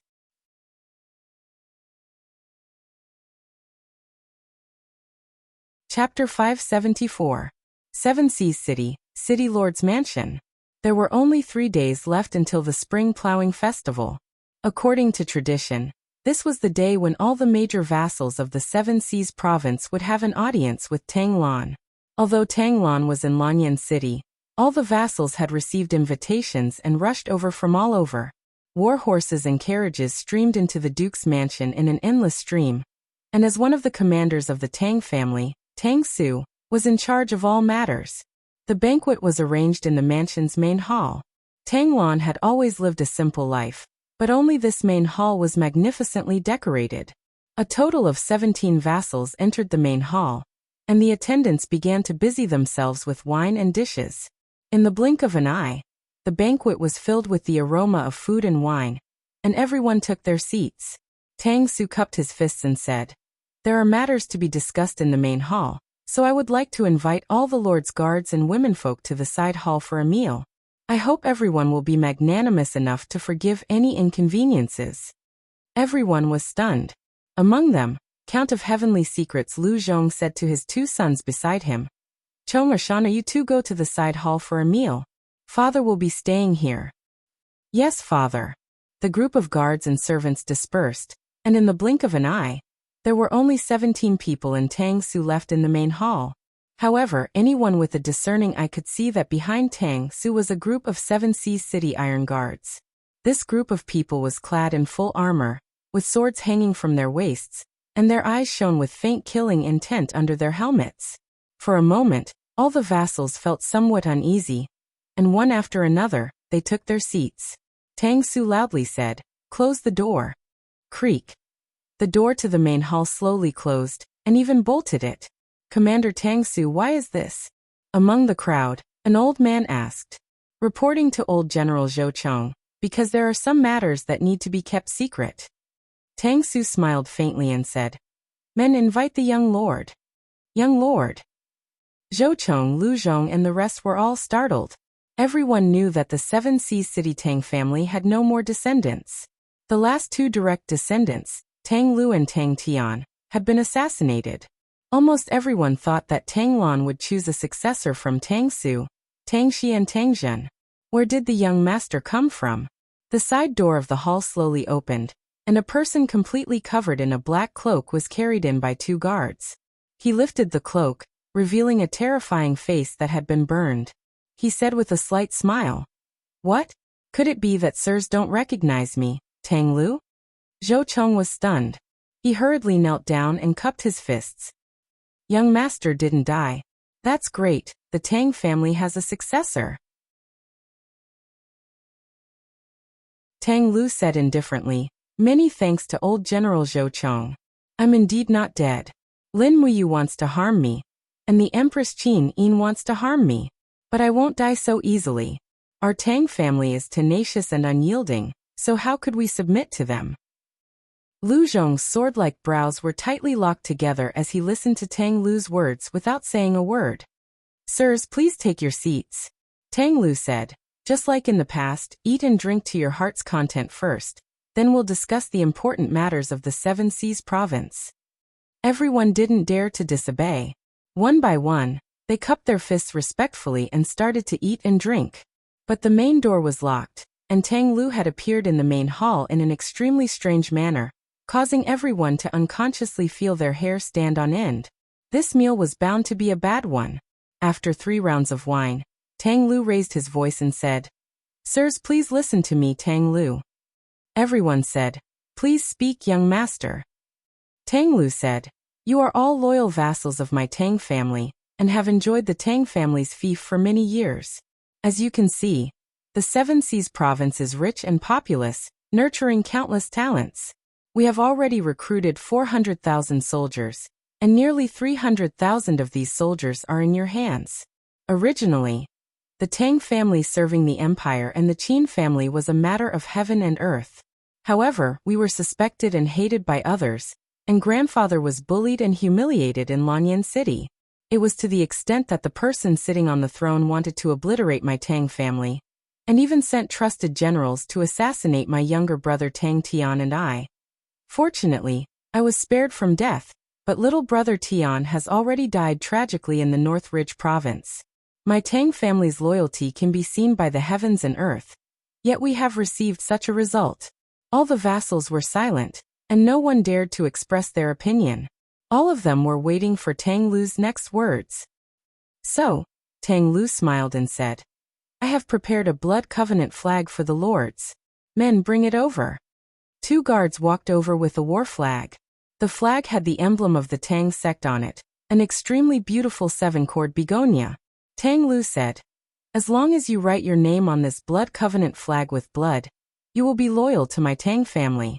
Everyone, the empire is vast and boundless, but there is no longer a place for my Seven Seas Tang sect. If we do not protect ourselves, we will be wiped from the empire's map by Qin Yin. Lu Zhong's face was ashen as he said, Young master, is he going to form his own sect? That's right. Tang Lu smiled and said, Uncle Tianji can see through fire. Since Qin Yin is heartless, we cannot sit and wait for death. Lords, the Tang family prospers, you will prosper. If the Tang family is defeated, you will be defeated. After writing your name on the blood covenant flag, the alliance will take effect. If Qin Yin moves against our Seven Seas province, we will fight to the death. The old General Zhou Chong couldn't help but suck in a breath of cold air and said, Young master, we are rebelling against our superiors. The Tang family has been loyal to the empire for 100 years. How can it be destroyed in our hands? Old General. The corners of Tang Lu's mouth curled up. Aren't you being too soft-hearted? In ancient times, it was said that an unbenevolent ruler can be replaced by an official. Presently, Qin Yin dotes on Lin Muyu, Feng Jixing, Zhen Yifan and the others. They disdain our Tang family and make things difficult for us in all aspects. They even harm the descendants of our Tang sect. If we don't take the initiative to attack, then it is equivalent to waiting for death. Do you want a lifetime of glory, or do you want your heads to roll? A young general in the crowd stood up and cupped his fists. Young master, I Dongchan, have received the grace of the emperor for generations. When the late Emperor Qin Jin was alive, he even rewarded my father many times. Now that my father has passed away, Dongchan is absolutely not willing to do anything disloyal and unjust.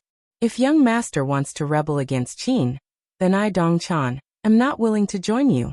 As he spoke, Dongchan stood up and left in a huff. You're courting death. Tang Lu raised his palm, and the god condensation seal of a heavenly king tore through the sky and smashed onto Dongchan's back with a bang.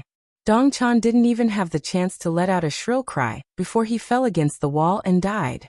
A large charred hole had been burned into his back, and the state of his death was extremely horrifying. Is there anyone else who isn't willing to submit to my Tang clan? Tang Lu gazed indifferently at the crowd and said, Is there anyone who isn't willing to submit? Feel free to stand up. Everyone was horrified. Tang Lu actually killed a vassal in public. How audacious and presumptuous of him. In the crowd, Lu Zhong cupped his fists while trembling. Old General Lu Zhong is willing to follow young master. Since the Qin clan isn't benevolent, then we won't be benevolent as well. The population of the Seven Seas province is in the tens of millions. If Qin Yin isn't benevolent, then we can split the land and confer the title of king. There's no need to follow the orders of others. Tang Lu couldn't help but laugh. Uncle Tianji really is a wise man who submits to circumstances. Come, divide the Dong clan's territory to Uncle Tianji, and hand over all the military power of the Dong clan to Uncle Tianji. Lu Zhong walked forward, bit open his index finger, and wrote his name on the war flag. Subsequently, the second and third people wrote their names in succession. Who wouldn't be afraid of death? After all, everyone lived to seek glory, splendor, and wealth, and the so-called loyalty was sometimes just empty words. Zhou Chong was the last old general to write his name.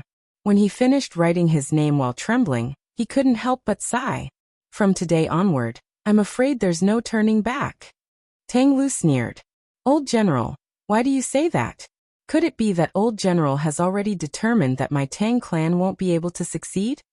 Zhou Chong didn't say anything, and he just walked back to his seat dejectedly and drank cup after cup of wine. Tang Lu placed his hands on the table and slowly stood up. Generals of the Tang clan, listen up. Everyone left their seats and knelt down. Boundless rage and unwillingness surged into Tang Lu's eyes as he said, The Qin clan is heartless, so we can only be unjust. From today onward, seal off the Seven Seas and prohibit all trade with the North Ridge province. Everyone hurry back to your fief tomorrow morning and complete a task for my Tang Lu. First, kill all the magistrates of the provinces and counties within the fief. Then destroy the Sage Temple, and take all the troops gathered within the Sage Temple as our own. Those who don't obey will be killed without mercy. Everyone was terrified, and they responded with uneven voices. Yes. Tang Lu narrowed his eyes as he looked at everyone. In half a month, lead all the troops within the fief to the Seven Seas city for a meeting. All the troops within the Seven Seas province will be trained and resupplied. Besides that, send more people to forge the Tang clan's begonia flower war flag and emblem, and pluck the purple blossom flower. Every single one of our 300,000 troops must wear a begonia flower military emblem. Yes. Lu Zhong immediately raised his hand and plucked the golden purple blossom flower from his collar, and his eyes revealed a cold smile as he said, The Qin clan's era of ruling the continent is completely over. Lanyan City, Seven Seas Palace. In the middle of the night, in a courtyard deep within the Seven Seas Palace, Tang Lan suddenly woke up from a nightmare. He was panting heavily, and his face was somewhat pale. In his dream he saw Tang Lu covered in blood shouting, Grandpa, save me! As if it had really happened. Someone come. Your Highness. Outside the door, an old general pushed open the door and entered. Your Highness, what are your orders? Is there any news from the Seven Seas city? Not yet. What's wrong, Your Highness? I suddenly felt uneasy. I'm afraid something is about to happen. Immediately write a letter and send it to the Seven Seas city. Tell Tang Lu not to act blindly without thinking. Now is not the time. Wait for my orders before acting. Yes. The old general paused and said, Your Highness, have you really decided? Tang Luan was dejected, and he looked extremely old. He said, No matter what, I must think for my descendants, so I'm afraid this matter must be carried out. What's the situation over at the Earth Star province? How's the recruitment going? Commander Tang, she is recruiting soldiers day and night, but how can the population of the Earth Star province be so poor? I'm afraid the total number of soldiers won't exceed 150,000. 150,000. Tang Luan muttered to himself. 550,000 people. It's comparable to the number of soldiers the Iha kingdom had besieged Lanyan city.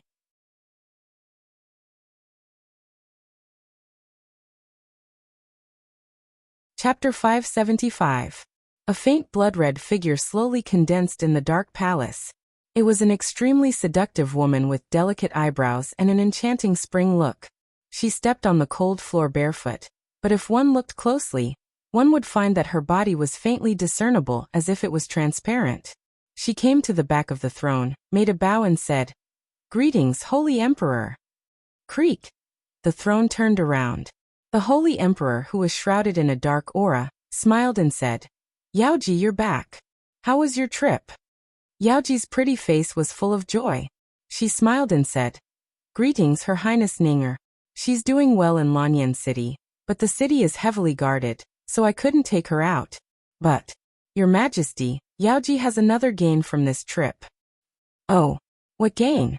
A chess piece that we can plant in the Qin Empire. As long as we control this chess piece, I believe that the land of this continent will be ours. Oh. The Holy Emperor couldn't help but laugh and said, I trust Yaoji. What do you think, Holy Emperor? A ray of light fell from the sky, and the golden light converged into a figure. It was the Holy Emperor in a red robe. He bent his body, and there were rays of divine light circling around him. He bowed and cupped his fists, saying, Your Majesty is wise and mighty. With Yaoji and Marshal Qianfeng leading the three armies, I believe that we will definitely win this battle. Yaoji couldn't help but laugh and said, Congratulations, Holy Emperor, for stepping into the divine realm. It's just a divine realm. The Holy Emperor's eyes were very cold. He said, I don't know how many gods above the sky are spying on our plane. I'm just a divine lord. I'm afraid they don't care about me at all. Your Majesty, I beg you to let me go with Marshal Qianfeng, so that I can refine more souls for my own use and quickly improve my cultivation. As long as there are enough souls, I'm confident that I can become an emperor god within 5 years. Oh.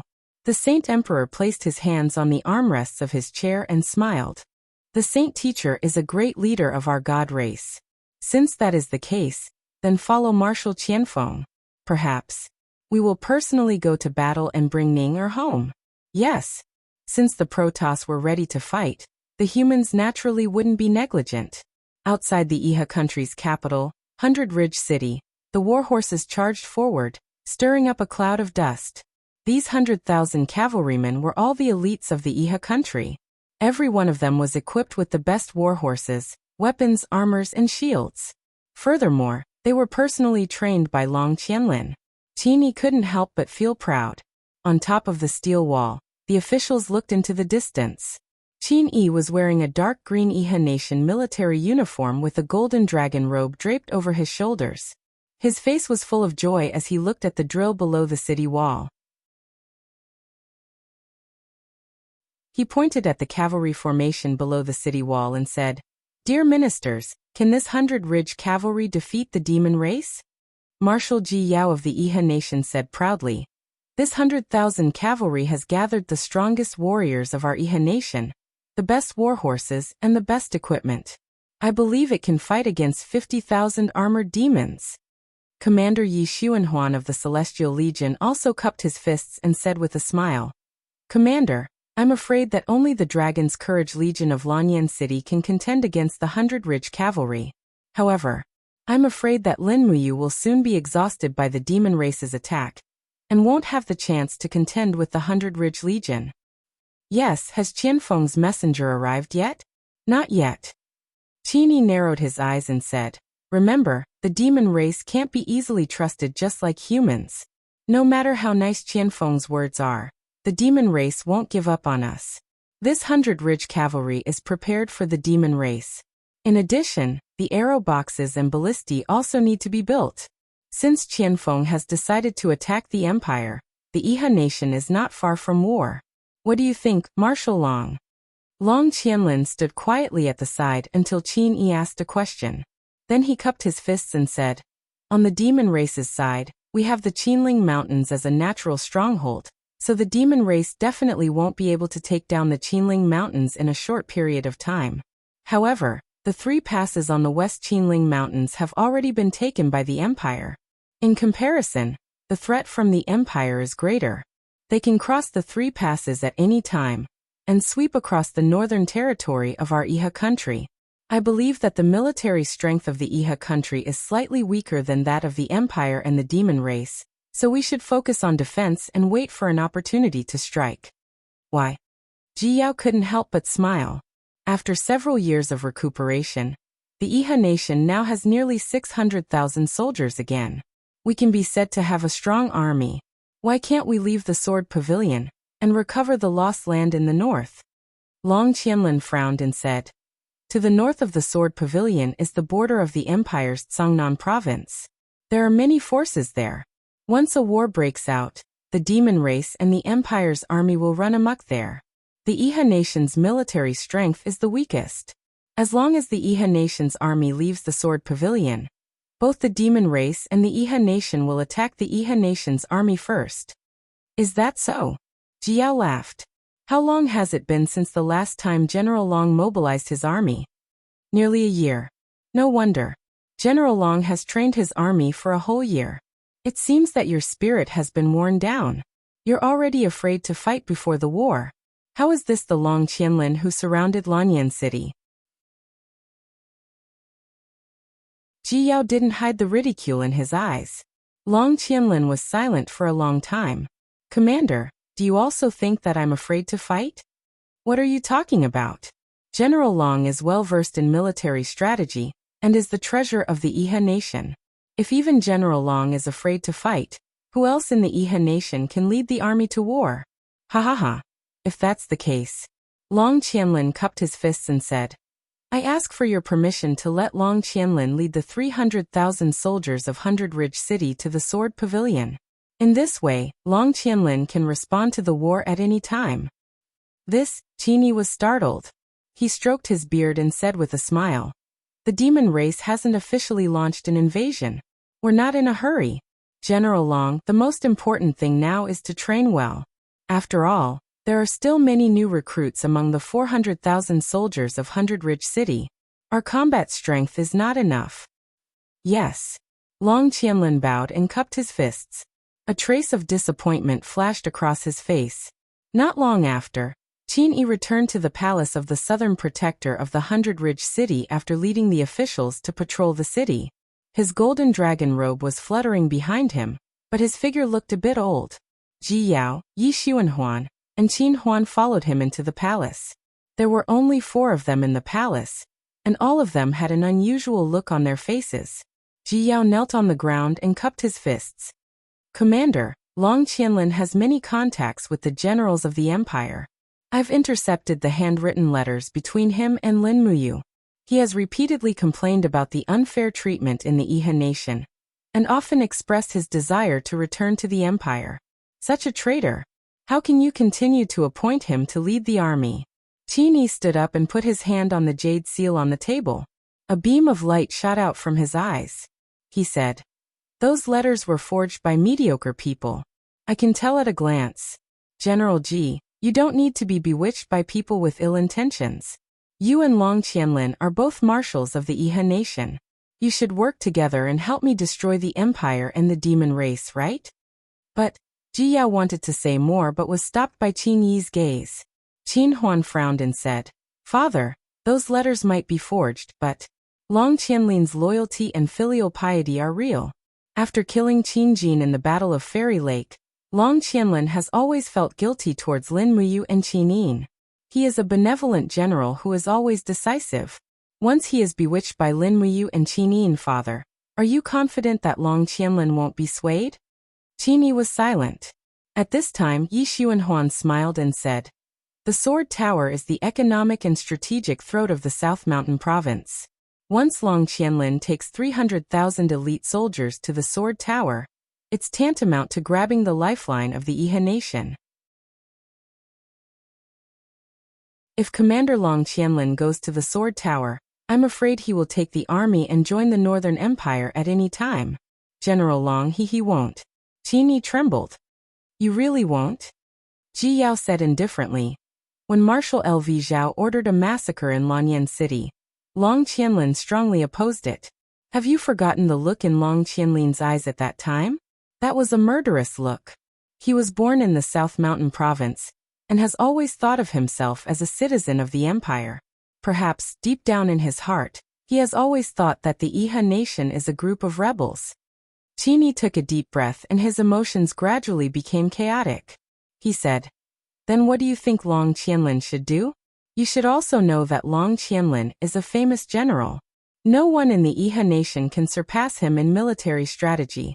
The three of you are far inferior to him. Do you want me to take the risk? Qin Huan said, Father, we are naturally not as experienced as Long Qianlin. However, we are all loyal to the empire, but Long Qianlin doesn't. In my opinion, why don't we dispatch Long Qianlin to the Swift White Province, and give him 100,000 soldiers to guard Fiery Moon City? In this way, once the empire sends troops to the South Mountain, Long Qianlin will naturally be able to resist. As for the demon race, the three of us can lead the troops to resist. Fiery Moon City. Qin Yi took a deep breath and said, I understand. Immediately take my personal order to see Long Qianlin, and order him to lead 100,000 troops to garrison Fiery Moon City. He's allowed to recruit and train troops on his own, and all military equipment and rations will be provided by Sunset City. No one is allowed to slight Long Qianlin, otherwise they'll be executed without mercy. That's all. Yes. After Qin Huan and the other two left, Qin Yi felt exhausted and fell heavily on his chair. Long Qianlin was indeed talented in military affairs, but he was also envied by the Iha nation's generals. Even his own son's attitude toward Long Qianlin had changed greatly. However, Qin Yi knew that he could not give up on Long Qianlin. He was the Iha nation's last hope. Without Long Qianlin, perhaps South Mountain would have been flattened by Feng Jixing and Xiangyu 2 years ago.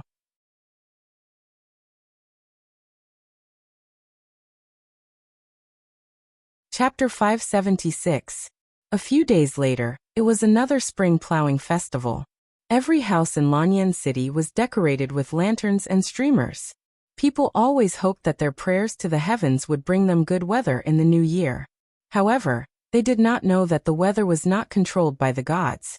It was caused by the movement of the planet, the changes in the earth, and the rise and fall of the temperature. However, all of this did not seem important. People still celebrated the spring plowing festival. It was more like a habit. Early in the morning, Lin Muyu led all the generals above the rank of captaincy in the Longdan army camp, and slowly set off to Zetian Palace to participate in the Empire's spring plowing festival ceremony, just like in previous years. Zetian Palace was bustling with activity. The officials congratulated and saluted each other, as if it was the spring festival. Lin Muyu could not help but sigh inwardly. He remembered that he had also participated in the spring plowing festival 5 years ago. At that time, Qin Jin was still around. Now the old officials had died one by one. The empire's commanders had also been replaced by the younger generation. The wheel of history did not care about anyone's unwillingness or unwillingness. It only rolled along with time, crushing all oaths and dreams. Not long after, Qin Yin and Tang Xiaoxi walked up to the palace side by side. The officials knelt on one knee and saluted, shouting "Long live!" Before the ceremony began, the manager of the Heavenly Book Pavilion, Ji Lin, walked forward shakily and picked up a scroll to read. Recently, the Heavenly Book Pavilion has collected a total of 2 low-grade heavenly books, 23 earth books, 97 spiritual books, and 214 personal books. This is the detailed table of contents. Please have a look, Your Highness. After reading it, Qin Yin said happily, "Manager Ji Lin, thank you for your hard work." Then this afternoon, the Minister of War, Feng Jixing, will personally lead the Imperial Guards to the Heavenly Book Pavilion to collect the books. All the Heavenly Book weapon embryos will be stored in the military warehouse and distributed to the major armies for use. Ji Lin bowed his head and said, "Thank you for your grace, Your Highness." The Heavenly Compendium Pavilion had been established for a long time, and it already had over 100 Earth tomes in its collection. Handing all of them over to the Ministry of War made Feng Jixing feel like he had suddenly become a rich person. This was also the reason why Qin Yin appointed him as the Minister of War. Once Feng Jixing became the Minister of War, he would be able to control a huge amount of resources. At the very least, the Longdan Army camp and the Imperial Army would not suffer any grievances when it came to the distribution of equipment and rations. Not only would he not suffer any grievances, but he would also be taken care of like a son. When the ceremony began, everyone gathered outside. Qin Yin was dressed in a deep purple robe with golden embroidery. Her hair swayed in the wind, and she was indescribably beautiful. She looked behind her and smiled. "Princess Shi, Commander Yu, follow me to lead the oxen and plow." Tang Xiaoxi and Lin Muyu gladly walked forward. At this moment, the great deacon of the Divine Temple, Xianyuan Hong, held the imperial edict in his hand and walked on the high platform. He began to read the Empress's Spring Plowing Festival dedication. His Saint Heaven Realm cultivation was contained in his voice, and it was very loud and clear. Even the crowd of commoners hundreds of meters away could hear him clearly. While Xianyuan Hong was reading the imperial edict, Lin Muyu hitched a plow to an ox and led the ox on a piece of land dug out by the imperial guards. Qin Yin and Tang Xiaoxi each held a plow and followed Lin Muyu to open up the wasteland with smiles on their faces. In the distance, the commoners cheered loudly and knelt down in droves. The Qin family had been the hegemon of the continent for 10,000 years. Compared to the insurrection and the brutality of the nation, they were still considered kind to the people. This was also the reason why Qin Yin was so popular. Moreover, many people came because of the Empress's beauty. Looking from afar, the beautiful woman in her fluttering white robe was like a fairy that had descended to the world. How could they not be excited? Lin Muyu slowly led the oxen forward and said softly, "The demon clan has made a move." These days, there are constant reports from the Yushu, saying that the demon clan's armored demon army is constantly gathering in Winterfrost City. According to the speed of their troops, the demon clan will definitely attack the steel protective wall in Songnan province within a month. Yes. Qin Yin nodded gently. There will be another war. Lin Muyu smiled. This time, let's fight for the victory. Oh, brother Yu, do you have such confidence? Yes. Lin Muyu looked up at the sky and recalled the situation of the magic crystal cannons firing last night. Qin Xiling had mastered the collision explosion technique, and every cannon could basically make a sound. The only shortcoming was the range, which was at most 500 meters. It had to be very close to the target to have a miraculous effect. But this was also something that could not be helped. Due to the lack of technology, it could only be improved slowly. However, Lin Muyu had already ordered Qin Xiling to cast magic crystal cannons in batches. In the next war, the magic crystal cannons would have a miraculous effect. Qin Yin did not know what Lin Muyu was thinking. She just smiled and said, "I don't care. Anyway, I will personally supervise and lead the army in this war." Oh. Lin Muyu squinted her eyes and extended the spirit pulse technique to explore the flow of battle energy in Qin Yin's body. Unexpectedly, she found that she could not see through Qin Yin's cultivation. The power flowing in her body was not the pure king's fighting flame, but a mysterious power that was several times more tyrannical than the king's fighting flame. Divine power. Could it be that Qin Yin had stepped into the godly state? That should not be the case. Breaking through and stepping into the godly state at the age of 25 was unprecedented. Even if Qin Yin was talented, she could not be this powerful. As if she could see that Lin Muyu was examining her, Qin Yin chuckled and said, "Don't look at me. I am only at the Holy King state. However, I am confident that I have more than a 30% chance of winning against a divine lord. 30% is not enough. I don't care. Anyway, I don't agree with you leading the army in person. I am going anyway. I don't care. Tang Xiaoxi, who was listening at the side, felt her scalp go numb. Good heavens, on such a holy ceremony, can you two stop being so willful? I don't care.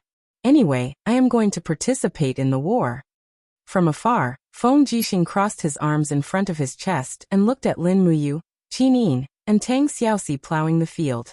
Suddenly he sighed. Zhang Wei squinted his eyes and asked, Commander, what's wrong?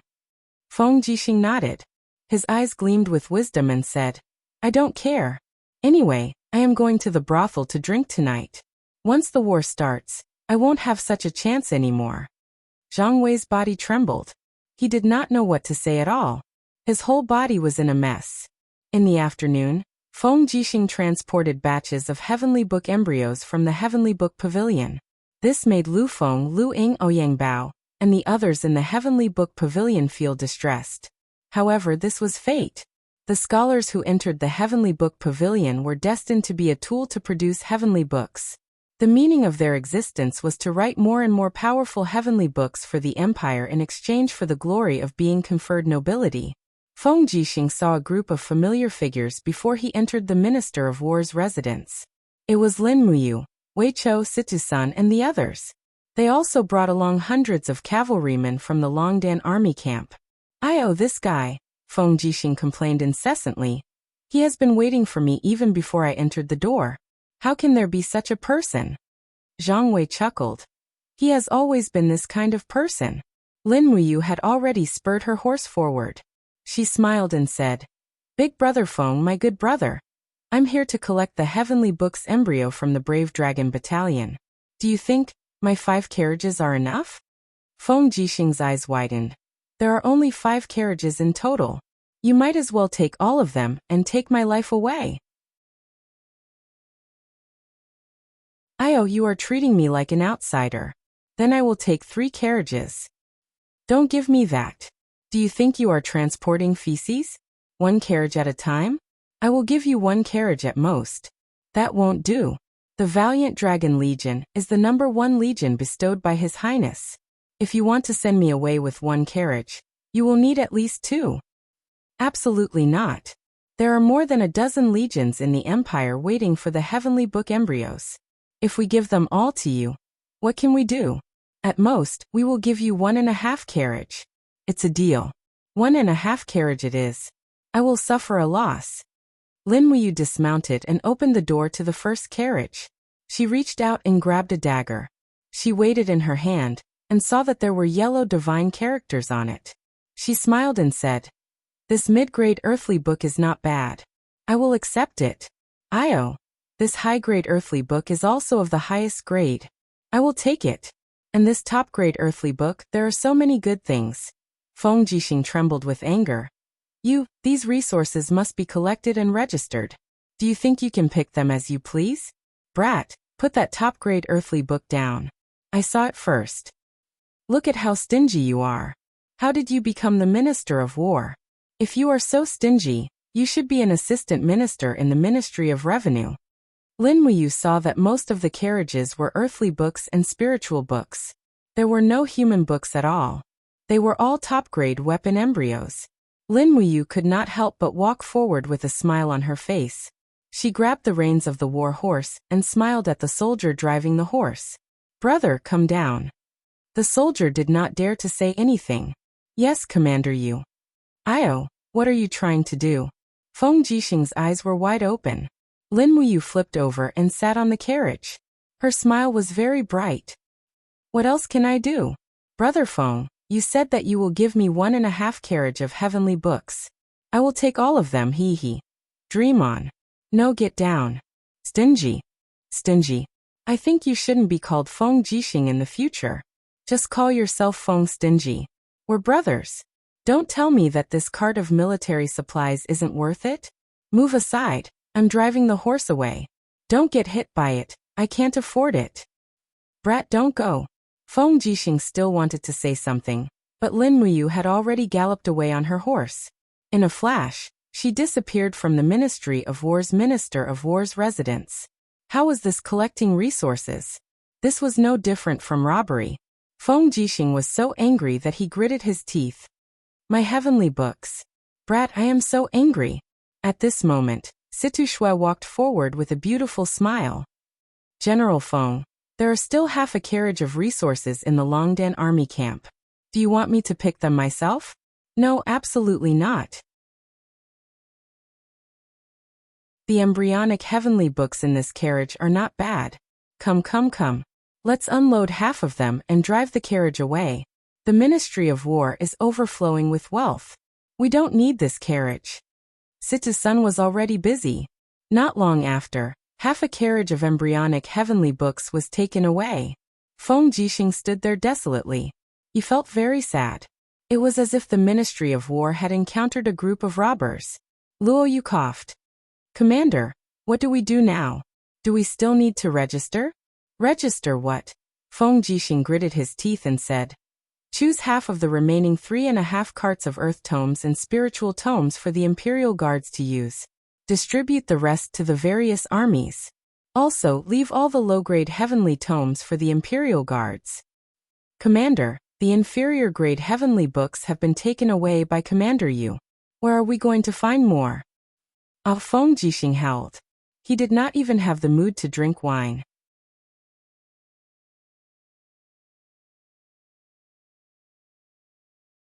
Chapter 577.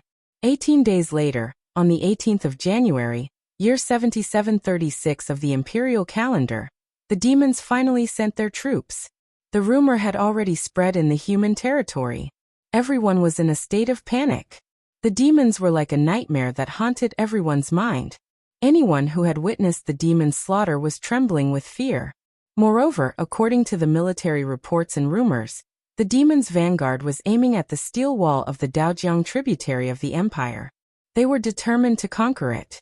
Early in the morning, rays of sunlight fell on the gilded carpet in the main hall of the Zetian Palace. The officials stood in great numbers, their faces full of fear and uneasiness. Qin Yin and Tang Xiaoxi entered the hall one after another. After sitting down gracefully, Qin Yin said, It's just the beginning of spring, and the demons are invading in large numbers. Someone tell us the military report in detail. Yes. An assistant minister of the Ministry of War reported, 3 days ago, the demons' army set out from the Winterfrost city in the Lingdong province. The Qianfeng Corps has 140,000 soldiers, including 100,000 armored demons, 30,000 winged people, and nearly 10,000 advanced demons. The Thunder Rush Corps has 210,000 soldiers, including 170,000 armored demons, 40,000 winged people, and more than 10,000 horseshoe people in the Daojiang River. The demons have 150,000 human soldiers in the human territory of the Lingdong province. They have a total of 510,000 menacing soldiers. Qin Yin couldn't help but gasp. She had only heard the rough information about the demons' military strength. Now she knew that the demons actually had so many troops. Xiang Yu frowned and didn't say anything. Su Muyin cupped his fists and said, Your Highness, there's no need to be afraid. Since the Empire and the demons have already fought at the steel wall, there's no need to be afraid. The demons are also made of flesh and blood. There's nothing to be afraid of. In the crowd, a deputy general said, It's just that the Thunder Rush Corps has 170,000 armored demons. 170,000. Even 500,000 cavalrymen may not be a match for this army. Feng Jixing frowned and didn't say anything. At this time, an old official with a walking stick stepped out of the ranks. He was Count Qingyan, an old noble who controlled more than 1/3 of the ore transactions in Lanyan City. Count Qingyun held the jade tablet in one hand and said, Your Highness, the demons are coming with a fierce momentum, but they aren't necessarily coming for the Empire. Don't forget that our mortal enemy is the Iha Kingdom of Lingnan. In this old subject's opinion, it would be better to send an emissary to the demon camp before the war begins and make some promises to negotiate peace with the demons. We can sit on top of the mountain and watch the tigers fight. When the demons and the Iha Kingdom are mutually wounded, we can wait for an opportunity to strike. This is the best strategy. Lin Muyu couldn't help but smile. Does Count Qingyun think it's possible for us to negotiate with the demons? Count Qingyun, if I may be so bold as to ask, have you ever seen the scene of a demon killing? I didn't. The demons are ferocious and countless civilians have died to their claws and butcher knives. Moreover, we are nothing but food in their eyes. Do you think the demons will negotiate with food? With that, Lin Muyu said indifferently, if we negotiate, it'll be showing weakness to the demons. They won't hesitate to attack the Empire first, so there's no need to talk about peace. The Blue Cloud Count was startled and said, Commander, you, as a soldier of the army, surely you don't understand these political tactics. Even if the demon race treats us as food, what does it matter if they don't have absolute certainty of victory? Feng Jixing laughed from the side. Very well, I also agree with the negotiation. Then why don't you send Count Qingyun to the demon camp as the Empire's emissary? Also, this general will give you a word of advice. Why don't you take a bath in honey water before you go? Armored demons like sweet food, not greasy or spicy food. Count Qingyun was livid with anger. He took several steps back and didn't say anything else. At this time, Tang Lan took a step forward. I think your highness has already made up your mind on whether to fight or negotiate. Qin Yin's lips curled up. Her voice was very calm. Fight. Our Qin clan isn't used to kneeling. Even if we lose, we won't beg for a moment of peace from the demons. With that, Qin Yin looked straight at Tang Lan. Duke Lan, oh no, Seven Seas King. I have something I don't understand and want to ask Seven Seas King. Tang Lan's body trembled. Your highness can ask anything. Since the beginning of this month, there hasn't been a single letter from the Seven Seas province to the capital.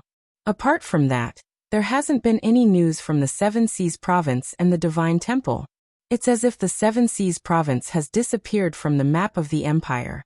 May I ask the Seven Seas King, I think you know best what happened to the Seven Seas province? Qin Yin's gaze was like a knife, causing Tang Lan to feel a prick on his back. This old subject also doesn't know. But this old subject will immediately send my servants to the Seven Seas province to mobilize troops to fight the demons. That's good.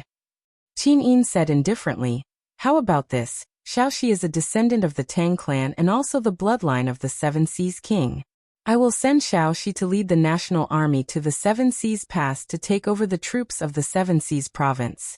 All troops of the Seven Seas province must immediately hand over the sword seal to Xiaoxi after leaving the Seven Seas Pass, and listen to Xiaoxi's orders. In this battle, Xiaoxi will command all the troops of the Seven Seas city. What do you think, Duke Lan? Tang Lan trembled slightly. Yes, this old subject obeys. Qin Yin nodded happily and stood up. She looked at the officials and said, then let's start the battle. Luo Yu, listen up. This general is here. Leave 30,000 imperial guards under your command to defend the capital. Yes. Qin Yin continued. Feng Jixing, listen up. This general is here. You will lead the remaining 30,000 imperial guards to fight with me. Yes. Qin Yin took a deep breath and said, receive my orders. King of Yunzhong Su Muyun, General Su Yu, 300,000 men and horses in Qi Yunzhong province. Marquis of Yunling Lin Muyu will be reinstated. He will command all the troops in the Valiant Dragon Corps, and follow me into battle. Yes. Lin Muyu, Su Muyun, and Su Yu stepped forward and knelt on one knee to listen to the order. Qin Yin then looked at the people of the Tang clan and said, Seven Sea King, you still have close to 200,000 troops in Earthstar Province and Northridge Province. Gather the troops with Xiang Yu, the Marquis of Pingnan, and follow me to the Steel Protective Wall to fight the demons. Yes. Tang Lan, Xiang Yu, Tang Shi, and the others knelt down. All generals, prepare the provisions and equipment. We will set off in 3 days. Yes. The Empress had issued an imperial edict, and the war was on the verge of breaking out. The entire Lanyan city was naturally shrouded in a gloomy cloud. Other than those generals, there was probably no one in this world who liked war. Late at night, the camp of the Dragon Courage Legion was still bustling with activity. The 3 armies had yet to move, but the provisions and fodder had to go first. Fengxi was already gathering the provisions and sending them out to the Longdan army camp. This time, the Empire had mobilized nearly 1 million troops to fight the demons. They couldn't lose, they had to win. In the commander's tent, the fragrance of tea filled the air. Chu Yao frowned as she brewed tea. In front of her, Lin Muyu sat majestically, and beside her was Qin Yin, who was dressed casually. Does Xiao Yin also suspect Tang Lan? Lin Muyu finally asked. How can I not be suspicious? Qin Yin sighed faintly. Tang Lan has always been disloyal, and the troops of Qihai City have always been unable to be used by us. Now, Tang Lan has even cut off the correspondence between Qihai City and Lanyan City. Her intentions are clear, so I can only order Xiaoxi to take over the troops of Qihai City. As long as Xiaoxi controls the hundreds of thousands of troops of Qihai City, I believe the overall situation will be set. Xiao Yin seems to be very confident that we can defeat the demons this time. Chu Yao asked with a smile.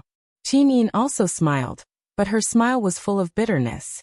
She said, the land left by my father was originally extremely rich, but in recent years, there have been continuous wars, and people have no way to live.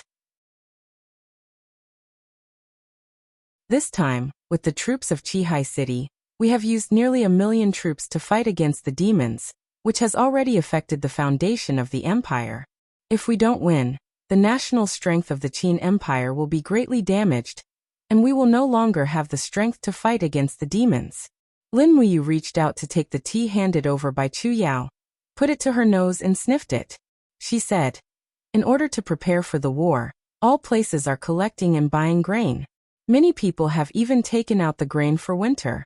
If we lose this war, indeed, I don't know how many people will starve to death, and the national treasury is a bit empty. For us, the best result is to defeat the demons and recover Lingnan.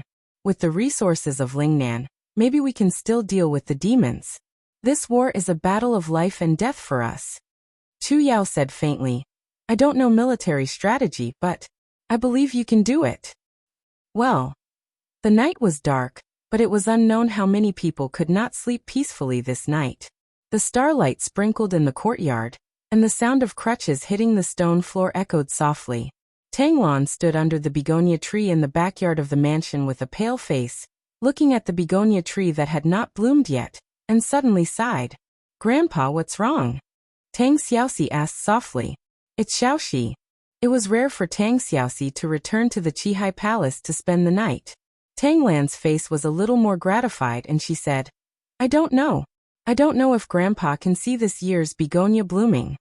Tang Xiaoxi stared blankly for a moment before replying. Of course I can see what Grandpa is saying.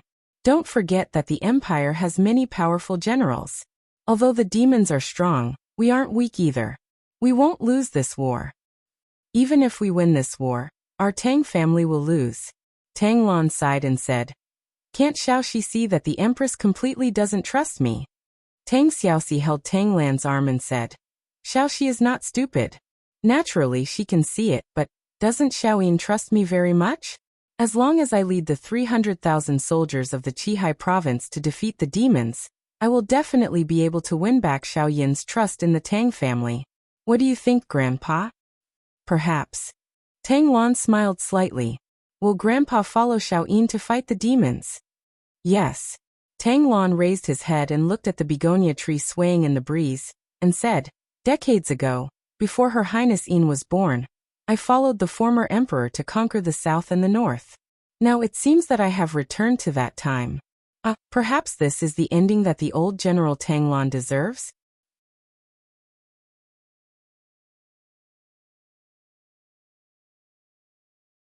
Chapter 578.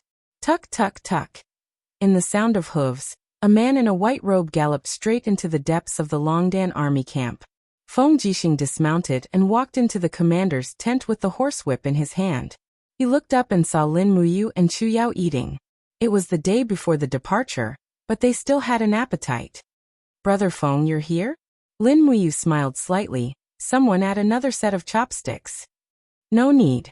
Feng Jixing sat down and said, I'm not here to eat. I'm here to collect a debt. Collect a debt? Chu Yao laughed. What does you owe Brother Feng? A promise. Feng Jixing squinted his eyes and smiled. You promised me that he would give some to the Imperial Guards after the research of the magic crystal cannon is completed. Now I'm here for the magic crystal cannon. Magic crystal cannon? Chu Yao murmured. She didn't know what it was, but she was smart and knew not to ask what she shouldn't ask, so she ate the rice silently. Lin Wuyu smiled faintly and said, Don't worry, don't worry. Even if I gave it to you now, you wouldn't be able to transport it. A magic crystal cannon weighs more than 10,000 jin. A normal carriage would be crushed by the weight. Even if you dismantle it, it would require a lot of manpower to transport it. Boy, what are you going to do? Brother Feng, you'll know when we go for a walk after dinner. Well, okay. After dinner, the two galloped out of the city and went straight to the forest in the south of the city. About an hour later, the sound of water came from the forest. Feng Jixing was the commander of the Imperial Guards, so he naturally knew the terrain around Lanyan City. The sound of water came from a river closest to Lanyan City, named Waterlin River. It was said that there used to be a water Kailan bathing in the Waterlin River. It was a legend of thousands of years. No one knew whether it was true or not, but the water of the Waterlin River was very deep and connected to the main basin of the Rice River. It was constantly diverted to irrigate the farmland and became wider and wider. Waterlin River? Feng Jixing frowned. That's right. Lin Wuyu raised her horsewhip and pointed to the front. I have ordered the logistics troops in the Longdan army camp to dismantle the magic crystal cannons and transport them to the riverside. Then, we will dispatch the Navy's warships to transport them. A Navy warship can transport about 3 to 5 magic crystal cannons. The draft is very deep. Adding the weight of the Navy, a warship can transport 3 magic crystal cannons. As expected, after the two of them passed through a bush, they saw a group of soldiers from the Longdan army camp moving the parts of the magical crystal cannon onto the warships. There were dozens of warships docked by the river, and the area within a few miles had been cordoned off. Greetings, Commander. 1,000-man commander stepped forward and bowed respectfully. How's the shipping progress? Lin Wuyu asked. More than half of the goods have been loaded. Please rest assured, Lord Commander. That's good. Lin Wuyu looked at the ripples on the Waterlin River complacently. No one knew how long this war would last, but the Empire wouldn't be so passive this time. Feng Jixing was also a little excited and smiled. Good lad, how many magic crystal cannons do you have now? I've sold all my belongings and sold everything I have. Lin Wuyu's face revealed a pained expression as she said, In addition to the limited time, I only managed to forge 50 magic crystal cannons. 50? Feng Jixing raised his gaze. I want 20. You're asking for too much. 10 at most. These are my life. No, 15 is at least. Otherwise, what's the use? You have to provide me with cannoneers to load the cannons. Otherwise, the Imperial Guards won't know how to use them, and there'll be a pile of scrap metal. Alright, 15 it is.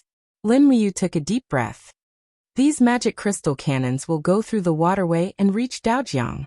But Brother Feng, don't use them unless it's absolutely necessary. These cannons are quite powerful, but they have very few cannons. I've almost plundered all the magic crystals in Lanyan City. 1 cannonball is 1 less. All right. Feng Jixing said. Then how many cannons will you give me? 10 for each cannon. Isn't that too little? Don't think it's too little. It's basically the same. Lin Wuyu smiled awkwardly. The technology isn't mature yet. After firing a shell, the barrel of the magic crystal cannons will burn red and need 2 minutes to reload and 5 minutes to fire. Otherwise, the barrel will easily explode.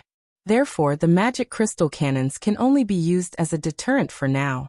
I'm afraid it will be very difficult to rely on the magic crystal cannons to destroy the main demon force. Alright, I understand. Feng Jixing walked forward and reached out to caress the body of one of the cannons.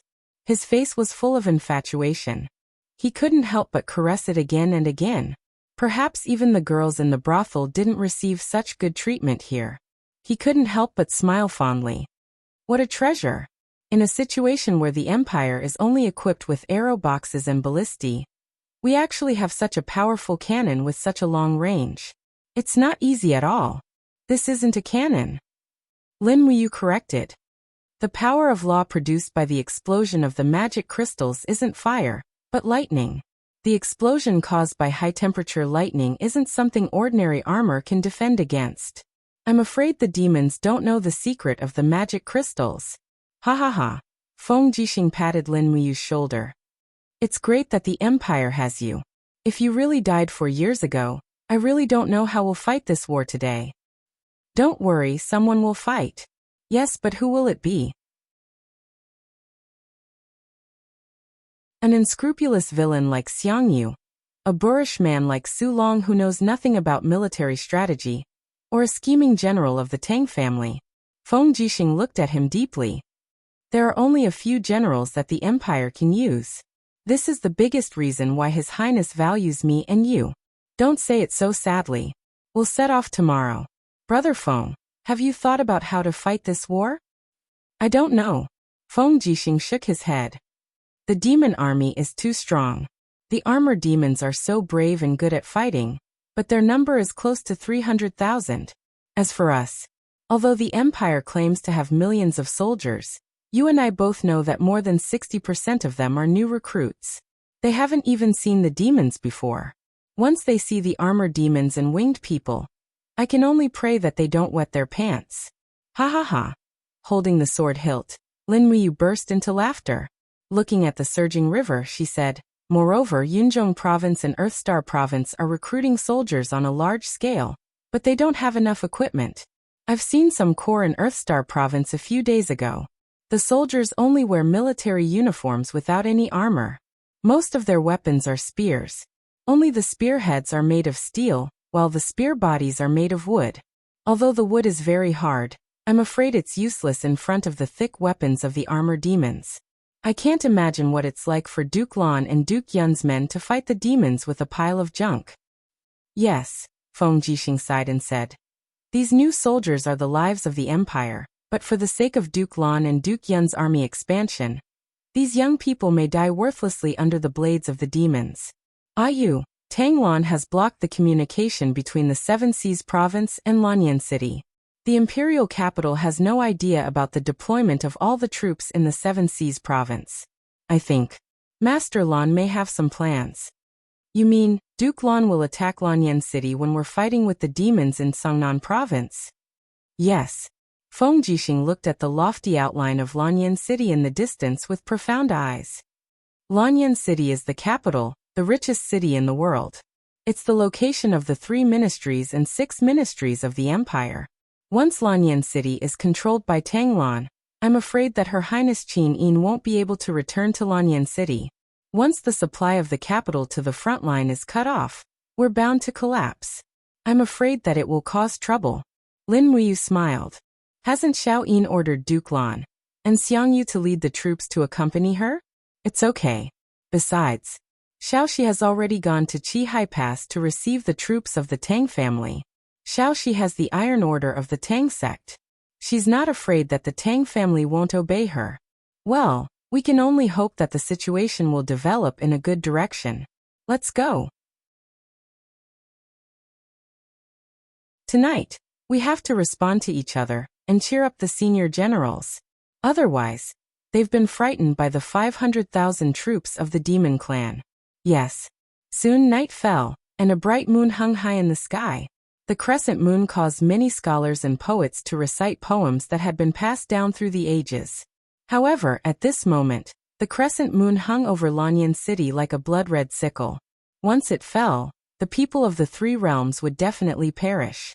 On the high platform of the valiant dragon army, Lin Wuyu stood majestically with the star's sword in his hand. His cloak fluttered in the wind, and the 3-star general insignia on his shoulder glowed with golden light under the moonlight. He looked at the people below the platform. Almost all the middle and senior generals of the Longdan army camp were gathered here.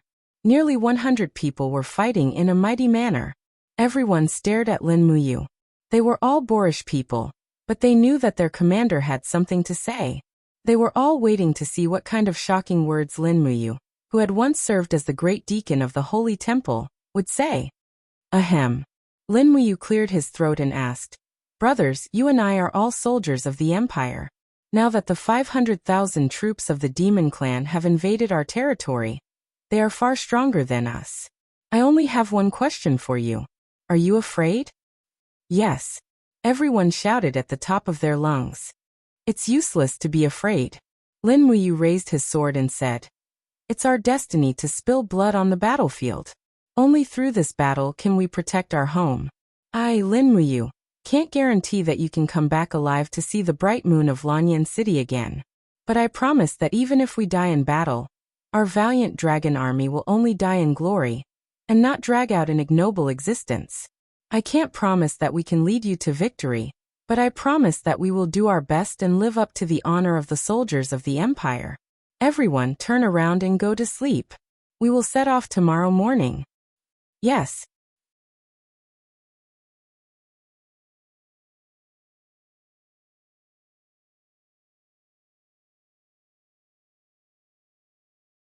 When Lin Muyu and the others arrived outside the city, they saw tables placed on the roadside, and the tables were filled with big bowls. The maids of Zetian Palace were busy pouring wine, and the soldiers who passed by each went forward to drink a bowl of wine. They cherished such an opportunity very much. Who knew when would be the next time they could drink the good wine of Yanlan City? On the hillside, Qin Yin was wearing exquisite soft armor and a white cloak. She watched the army leave Yanlan City, surrounded by Qin Yan and the other imperial guards. Not far away, Feng Jixing was shouting for the imperial guards not to crowd, and to leave the city in order. Lin Muyu galloped with Wei Chou and Situ Senator when they arrived at the foot of the hillside. She cupped her fists and said, "Xiao Yin." Qin Yin smiled happily. You're here? Is the valiant Dragon Legion ready?" "Yes, they will all leave the city soon." "Are we going to directly enter the steel wall this time?" "Yes, but there are too many soldiers, so most of the army has to camp in the Unicorn Forest. We'll make a decision according to the situation and the distribution of the troops of the Devil race." "Yes." At this moment, another group of people rushed out of the city. They were the people from the Cloud King's mansion. The Cloud King, Sumuyun, was clad in golden armor. He held a saber in his hand and urged his horse forward. Sumuyun was also an old general. Although his cultivation wasn't too high, he could still be considered brave. This time, his body condition was much better than before. Was he planning to personally go into battle? Behind Sumuyun, Suyu Sulong Luo Xian, and the other generals of the Su clan came out in a line, especially Luo Xian, who was wearing a silver armor and holding a thick iron spear. The serious injury caused by Lin Muyu had long recovered. "Old subject Sumuyun greets your highness. Grandfather, you may rise." Qin Yin smiled warmly. She dismounted and held Sumuyun's arm. She smiled and said, "Grandfather is almost 70 years old, but you still wear armor and go into battle. Xiao Yin is unfilial and made grandfather suffer." "Don't mention it, your highness," Sumuyun said. "As people of the Great Qin army, we naturally have to charge and break through the enemy lines for the empire. The Su clan's army of nearly 300,000 soldiers in the Cloud Province and North Ridge Province is waiting for your highness's command." Good. Qin Yin nodded and smiled. "Get on the horse. Let's prepare to set off. Riding a horse is faster, so we can reach Five Valleys City earlier. Grandfather can rest in Five Valleys City for a few days before following the army." "Yes, thank you for your understanding, your highness." Under Lin Muyu's gaze, Situ Sun, Wei Chou, Situ Shui, Feng Shi, and the other generals of the Longdan army camp went to follow the army, while Lin Muyu brought Bai Yin to protect Qin Yin. After all, Qin Yin's identity was too special. She was the dignified empress of the Qin Empire, and as long as Qin Yin died, the Qin Empire would definitely fall apart. Even with Xianyuan Hong, the Grand Deacon of the Divine Sanctum, protecting her, Lin Muyu still felt a little worried. Chu Chu had gone out to cultivate for a long time, and had not returned for a long time. She did not know if he knew that the Empire was at war again. If he knew, he would probably come, right? Qin Han did not go with the army as he was still in seclusion, so Qin Yin did not disturb him. When Qin Han's cultivation had improved greatly, he might come to the front of the army. With such a divine lord with two martial souls at the helm, the empire would have a better chance of winning. Outside Lanyan City, the army was crowded on the official road. So many troops were traveling cross-country. The mountains and plains were full of people, banners fluttering, people shouting and horses neighing. The momentum was extraordinary. 3 days later, the cavalry arrived at Five Valleys City. This rich city was located between a field and a lake. Governor Su Jiantao led a cavalry out of the city to welcome them. From afar, he ordered the soldiers to stand on both sides of the road. He rode to the side of the road, dismounted, and knelt on one knee. He said respectfully, "Governor of Five Valleys City, Su Jiantao, greets your highness. Long live your highness. General Su, please get up. Let's enter the city." Yes. Under the protection of Xian Yuanhong and Feng Jixing, Qin Yin was the first to enter the city. Lin Muyu was in the second row, together with Su Muyun, Tang Lan, Xiang Yu and the others. After a few years of recuperation, the death aura of Five Valleys City had dissipated. However, the ruins of the city could still be seen. The city walls were still faintly burned and broken. Five Valleys City was originally a rich city that provided military provisions and Jinin coins. However, after the demon race conquered Lingdong province, Five Valleys City became the first large city to resist the demon race. Luo Xian looked around and said, "I heard that Five Valleys City experienced a war a few years ago and became a dead city. Now it seems to be so full of life. The rumors are really not credible." Lin Muyu smiled. "Whether the rumors are credible or not, young general can ask Marquis Pingnan."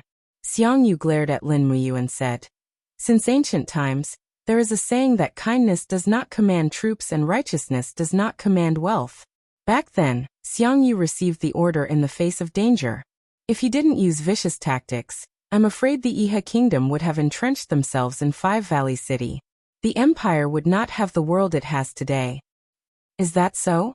Lin Muyu smiled coldly. Although she was full of disgust for Xiang Yu, what he said was true.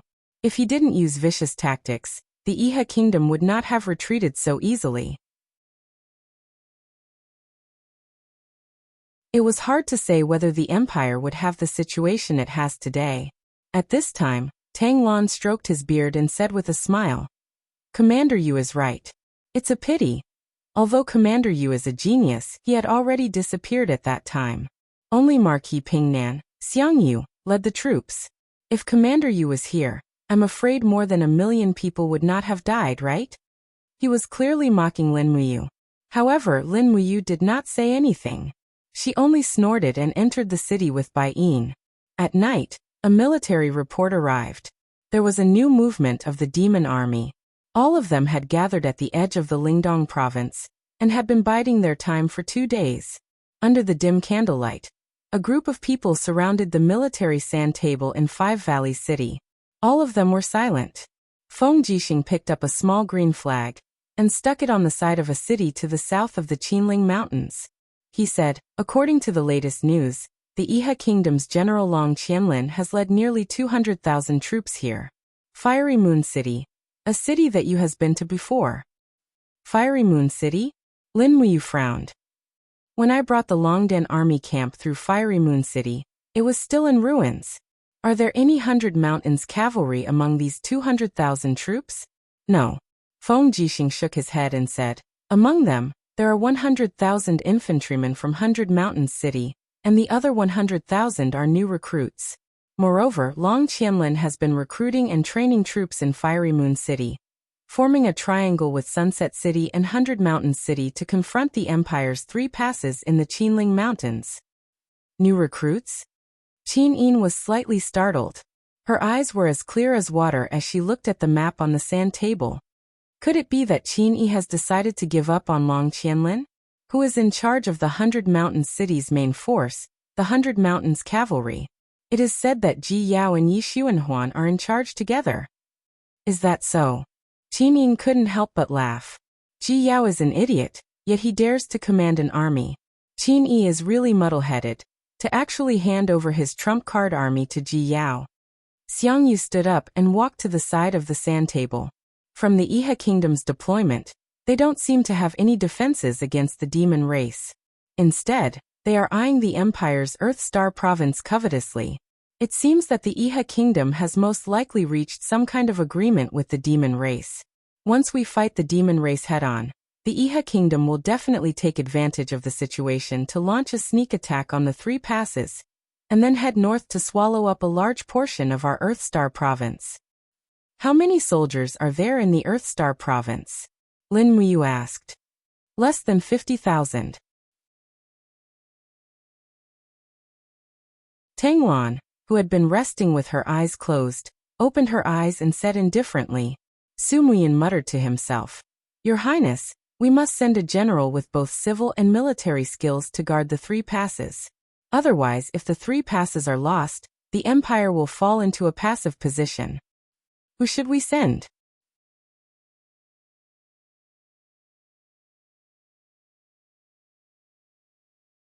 Chapter 580. Tang Lan stood up and coughed violently. Tang Wei hurriedly supported him and said, Grandpa, are you all right? You're not feeling well. Why don't you go back and rest first? No. Tang Lan slowly pushed Tang Wei's hand away. His originally turbid eyes shone brightly as he said, Iha Nation's total military strength is around 900,000. From their current military deployment, we can see that they have 400,000 troops in Lingnan province, and nearly 500,000 in Swift White province. Among them, Long Qianlin commands 200,000, and Ding Shi commands 300,000. There are only 2 people in Iha Nation that we fear. One is Long Qianlin, and the other is Ding Shi. Both of them are famous generals with strategic minds. Now that both of them have appeared in Swift White province, the general we send must also be a famous general with good strategies. Otherwise, we will definitely lose. Qin Yin smiled faintly and said, Then according to your Highness 7 Seas King, who is the most suitable to go? Tang Lan said, Among the famous generals of the Empire, Lin Muyu, Feng Jixing, and Xiang Yu are the most proficient in the art of war. Commander Yu repeatedly comes up with unexpected strategies. General Feng is calm and steady, and Marquis Pingnan Xiang Yu is a godlike commander with outstanding courage. All 3 of them are suitable candidates. However, in terms of experience, Commander Yu has fought with Ding Shi and Long Qianlin many times, and knows them very well. Therefore, this old official believes that Commander Yu is the most suitable candidate to defend the 3 passes. No, I refuse, Lin Muyu said indifferently. Why? Tang Lan was stunned. Lin Muyu's palm pressed lightly on the edge of the sand table, and looked straight at Tang Lan. First, Ding Shi and Long Qianlin may not attack the Empire. After all, the demons are watching covetously. Iha Nation may not be able to reach any agreement with the demons.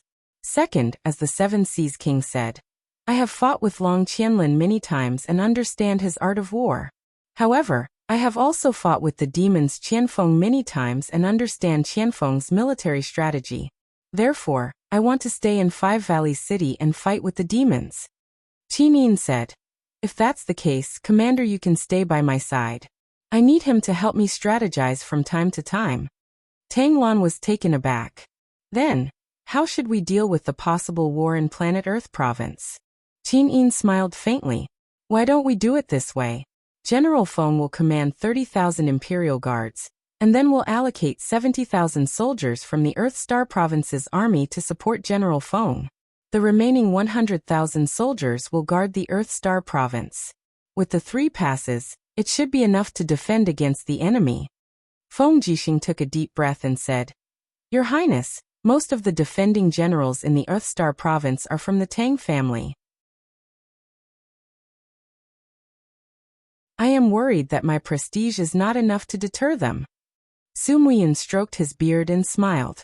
If that's the case, then I'll ask the 7 Seas King, Tang Lan, to accompany General Feng to the Swift White Province.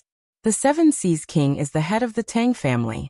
With a wave of his arm, he can command more than 10,000 people.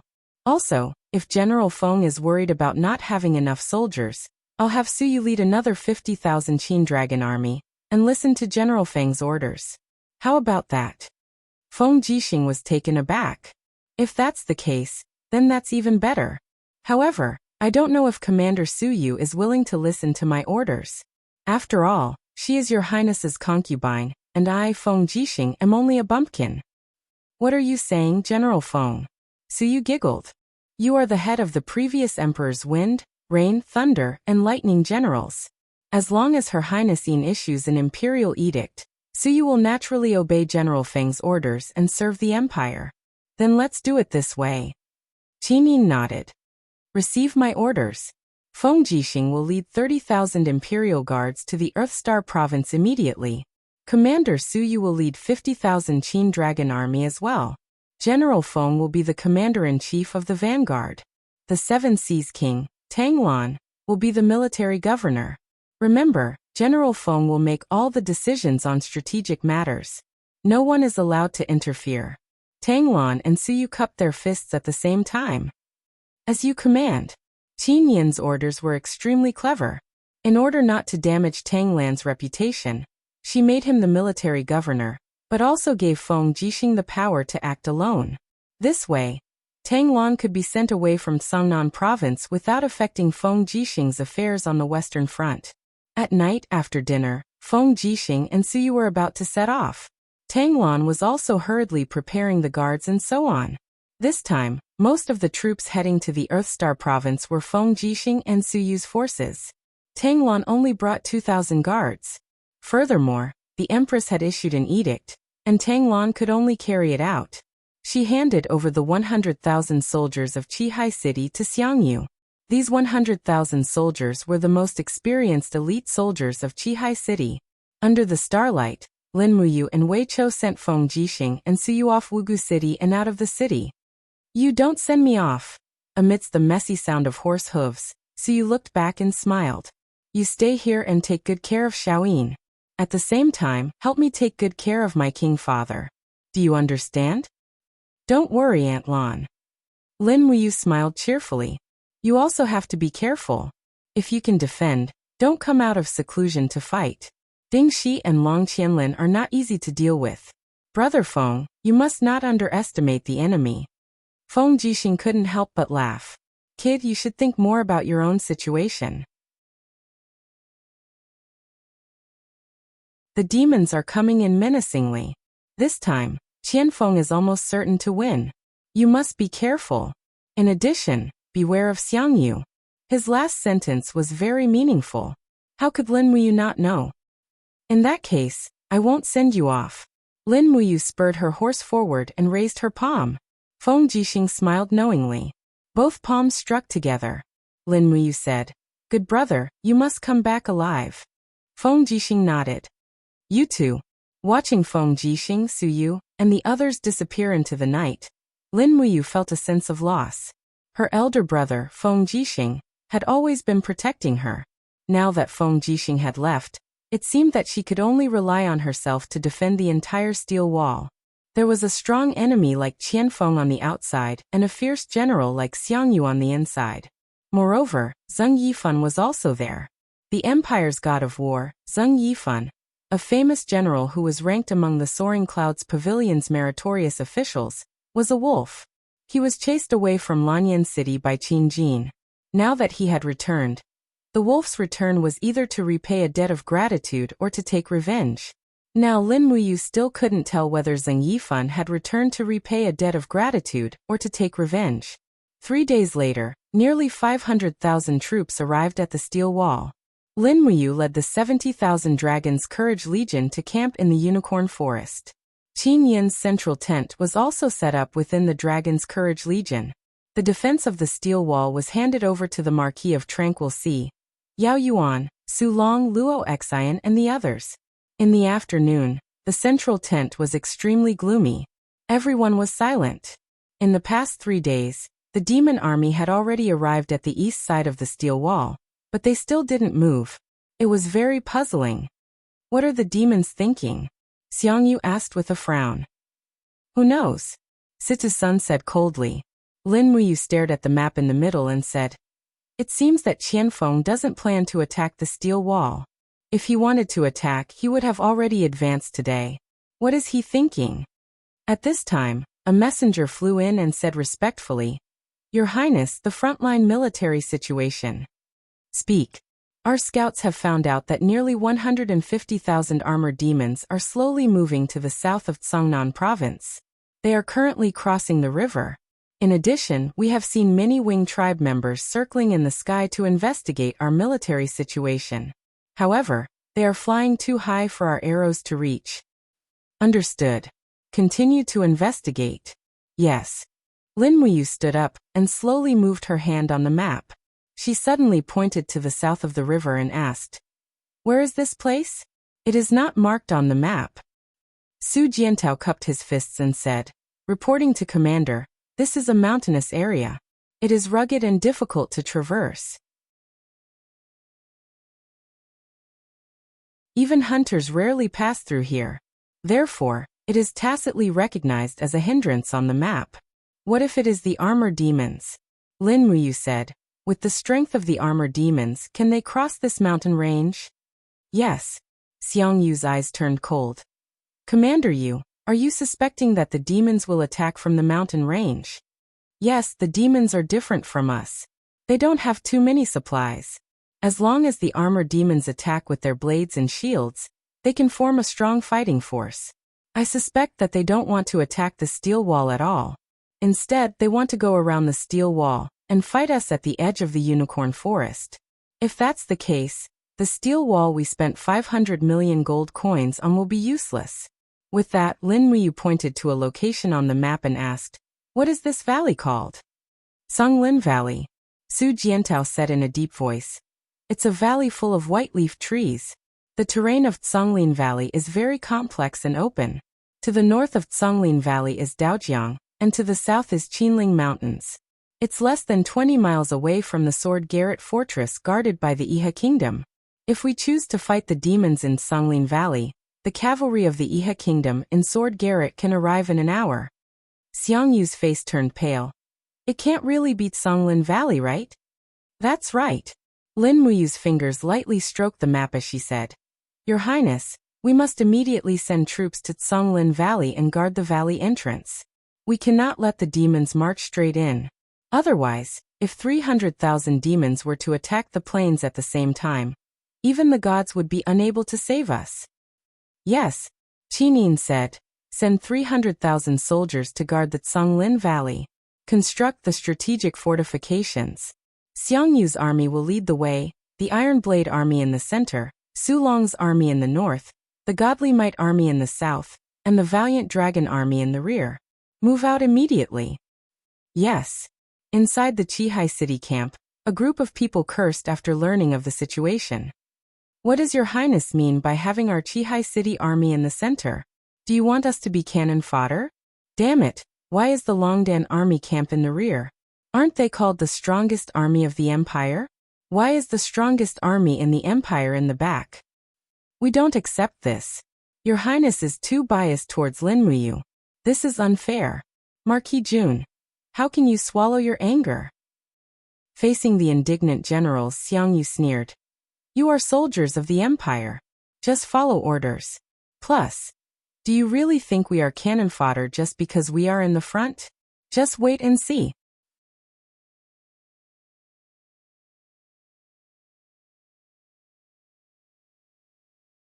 Chapter 581. Rumble. The iron gate of the 7 custom gate slowly rose. After 5 days of bitter waiting, Tang Xiaoxi finally opened the gate. Outside the gate, nearly 20,000 soldiers of the National Guardian Army were waiting in formation. Tang Zhen raised his hand and said, "Blade and shield formation, prepare to defend. Archers and arrow boxes hold the line. No one is to panic." The sound of ropes twisting the arrow boxes could be heard. A battle was about to begin. "Your Highness." The saintess of the demon race, Ling Huyen, dressed in a red dress, rode her horse to the side of Tang Xiaoxi and said respectfully, "The warriors of the demon race are ready. As long as the 7C city army inside the gate shows any disobedience, our Fox Clan Iron Cavalry will cooperate with the National Guardian Army to kill them. No matter how many of them come, they will all die." Sporadic snowflakes fell from the sky. Tang Xiaoxi's delicate face had a trace of worry and said, "Don't act rashly. The people inside the gate are all soldiers of my Tang clan. Don't make a move unless it's absolutely necessary. Let me go and say my farewells first. Yes. Tang Jun also cupped his fists from afar. At this moment, the sound of hooves could be heard from inside the fortress. A row of Seven Seas City cavalry carrying the Purple Flower Empire's war flag rushed out. The person at the front was wearing a golden armor and looked very familiar. It was Lu Zhong. His two sons were also wearing armor and followed closely behind him. Hundreds of cavalry came out in a line, and in the blink of an eye, they lined up in front of Tang Xiaoxi. Shoot at the foot of the formation. Tang Jun ordered loudly. Among the National Guardian Army, a divine archer drew his bow and shot a sharp arrow into the distance. Pa! The arrow hit the ground and the feathers trembled. Immediately, Lu Zhong's cavalry stopped moving forward. If they took another step forward, it would mean the start of a battle. This might not be a good thing for anyone. Lu Zhong spurred his horse forward and cupped his fists from afar. Subordinate Lu Zhong greets Fugua Junju. With her amazing cultivation, Tang Xiaoxi was naturally not afraid of Lu Zhong. She led Tang Jun and Ling Huyen to the front and said, Uncle Tianji, what has happened in the Seven Seas province? Why can't all the divine halls be contacted? Why hasn't there been a single reply from the Empress Palace? Is the Seven Seas province really going to change its banner? Princess Shi, you've misunderstood. Lu Zhong raised his arm and pointed at the purple flower emblem on his collar. Princess Shi, look.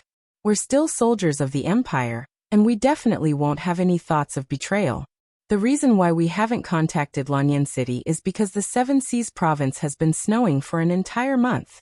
The snow has blocked all the roads, causing messenger birds to be unable to fly. I hope Princess Shi will understand. Oh, I see, Tang Xiaoxi sneered in her heart. The Seven Seas province wasn't like Cloud Province and Heaven's Pivot Province with undulating mountains. More than 70% of the land in the Seven Seas province was plains. This was also the biggest reason why the Seven Seas province was so rich. No matter how heavy the snow on the plains was, it was impossible for the roads to be blocked. At least, Tang Xiaoxi hadn't heard of such a thing in the past 20 years. However, she didn't expose him. She just smiled and said, Uncle Tianji, how many Tang clan troops are there in the north of the Seven Seas province? Lu Zhong hesitated. Why, can't you tell me? Tang Xiaoxi raised her eyebrows and revealed a trace of displeasure. No, Princess Shi, you've misunderstood. Lu Zhong cupped his fists and said, It's just that Lu Zhong's status is low, and I can only control 100,000 troops under my command. Therefore, I dare not speak about the military affairs of the Seven Seas City. I think Princess Shi should wait for the real owner of the Seven Seas City to come before asking. The real owner of the Seven Seas City? Tang Xiaoxi felt a wave of irritation in her heart.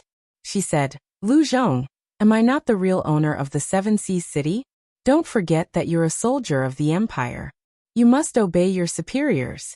My title and military rank are many times higher than yours. If you continue to shirk the responsibility, I'll attack the wall. Attack the wall? Lu Zhong couldn't help but laugh. He looked at the campsite of the Kingdom Guarding Army and the Demon Clan Army and said with a smile, Princess, she has brought less than 50,000 troops. I'm afraid you won't be able to do anything to the sturdy Seven Seas City. Moreover, Princess, she doesn't even know how many Tang clan troops there are in the Seven Seas City.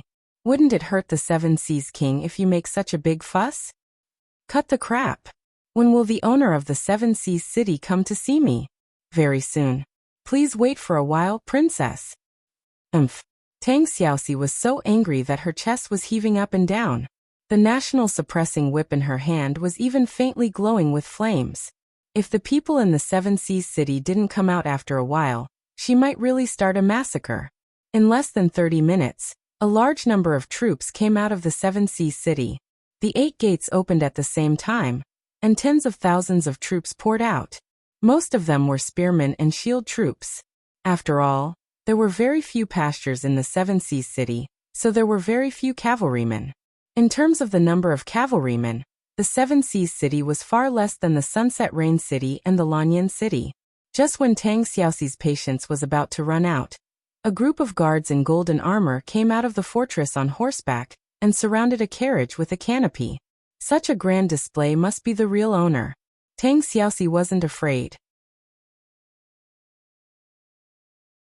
She urged her horse forward and waved the national suppressing whip. A strong wind swept out and rolled up the curtain of the carriage. She said in a low voice, "Come out and let me see who you are." Inside the carriage, a hand with burn marks was holding the hood. The person inside the carriage bent down and said with a smile, "Sister Xiaoxi, why is your temper getting worse and worse?" Tang Xiaoxi was shocked. Looking at the seriously burned person in front of her, she still recognized him. It was Tang Lu. The Tang Lu who was said to have been assassinated was actually not dead. "Tang Lu, weren't you assassinated?" Tang Xiaoxi was stunned. "Haha, there are always bad people who want to harm this young master. However, I'm lucky. They can't kill me." Tang Lu raised his eyebrows and smiled. His body was brimming with a kind of arrogant momentum. On the contrary, Tang Xiaoxi smiled. "It's good that you're not dead. This means that the Tang family still has descendants. Grandfather should be very happy. Right, let's get down to business. Why did the Tang family refuse to communicate with Lanyan City through letters? What have you been doing in the Seven Seas province for the past month?" Tang Lu sternly said. "Grandfather ordered me to recruit and train soldiers. Now the Seven Seas city already has 300,000 troops. There are so many demon spies in Lanyan City. Grandfather is worried that the strength of the Seven Seas city will be leaked, so he ordered me to cut off the communication with Lanyan City. Now that the demon race is invading, it's time for my Tang family to show our strength." At this time, another group of people emerged from the fortress. They were all vassals of the Tang family. They were also generals who held military power. From Chiliarch to captaincy, there were nearly 100 people. Zhou Chong and the others were among them. Strictly speaking, the true military power of the Tang family's 300,000 troops was in the hands of these people. Tang Lu was just gathering them together. Hua! Tang Xiaoxi raised her arm. The golden imperial edict unfolded in her palm and said, "Tang family, hear the edict." Tang Lu, Lu Zhong, and the others were startled and knelt down one after another. Tang Xiaoxi clearly said, "In accordance with heaven's virtue, the Emperor's imperial edict orders Tang Xiaoxi to accept all the troops of the Empire in the Seven Seas province. Once the troops have arrived, immediately head to the Tsangnan province to await deployment. Those who disobey will be immediately beheaded." Heh! Tang Lu, who was bowing on the ground, actually laughed.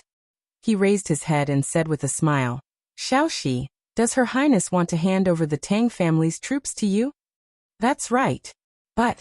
Tang Lu stood up and said, "There are 300,000 troops in the Seven Seas province.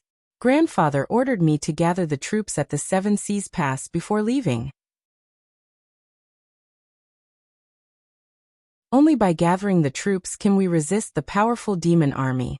After all, the Tang family's troops are grandfather's blood and sweat. Xiaoxi, you are also grandfather's grandson. You should be able to understand grandfather's painstaking efforts, right?" Tang Xiaoxi was enraged from the bottom of her heart and said, "When will the 300,000 troops be gathered?" "At least half a month, at most 2 months. It doesn't matter. Just wait a little longer." Tang Lu's face was full of smiles.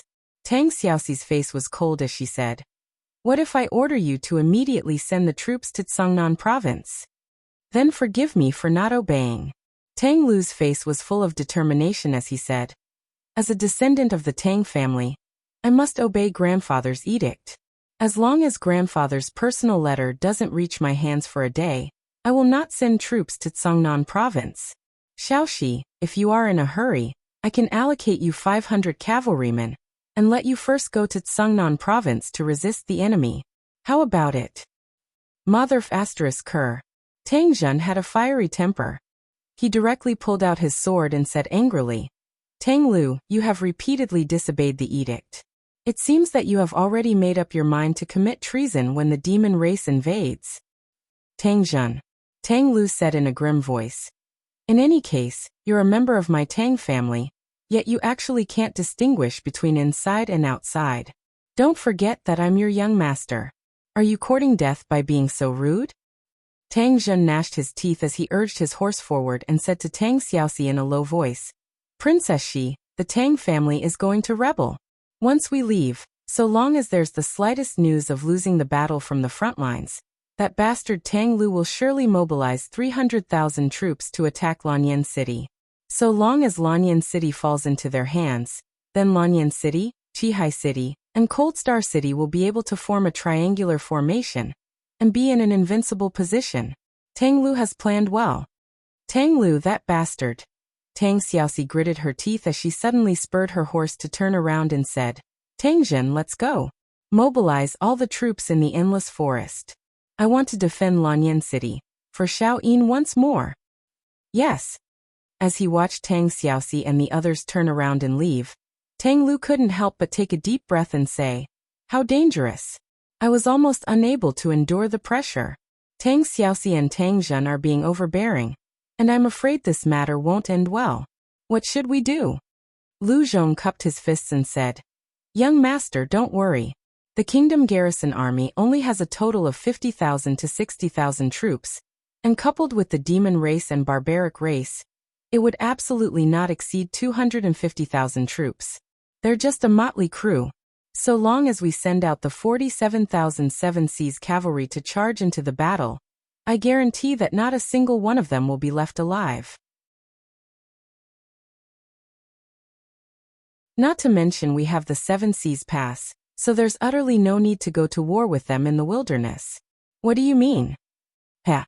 Lu Zhong's eyes were filled with cunning as he said, the devil race has mobilized an entire 500,000 troops this time. How could Lin Muyu, Feng Jixing, and the others possibly resist them?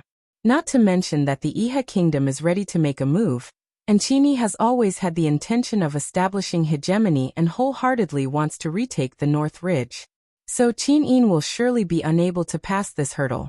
Once the front lines fail, then Tang Xiaoxi will surely dispatch the demon race's troops to reinforce Qin Yin. Coupled with Su Muyun's always harboring ulterior motives, we just have to wait, and we'll be able to wait for a situation where the world is divided into 5. Tang Lu couldn't help but roar with laughter. I have Count Tianji, it's truly like adding wings to a tiger.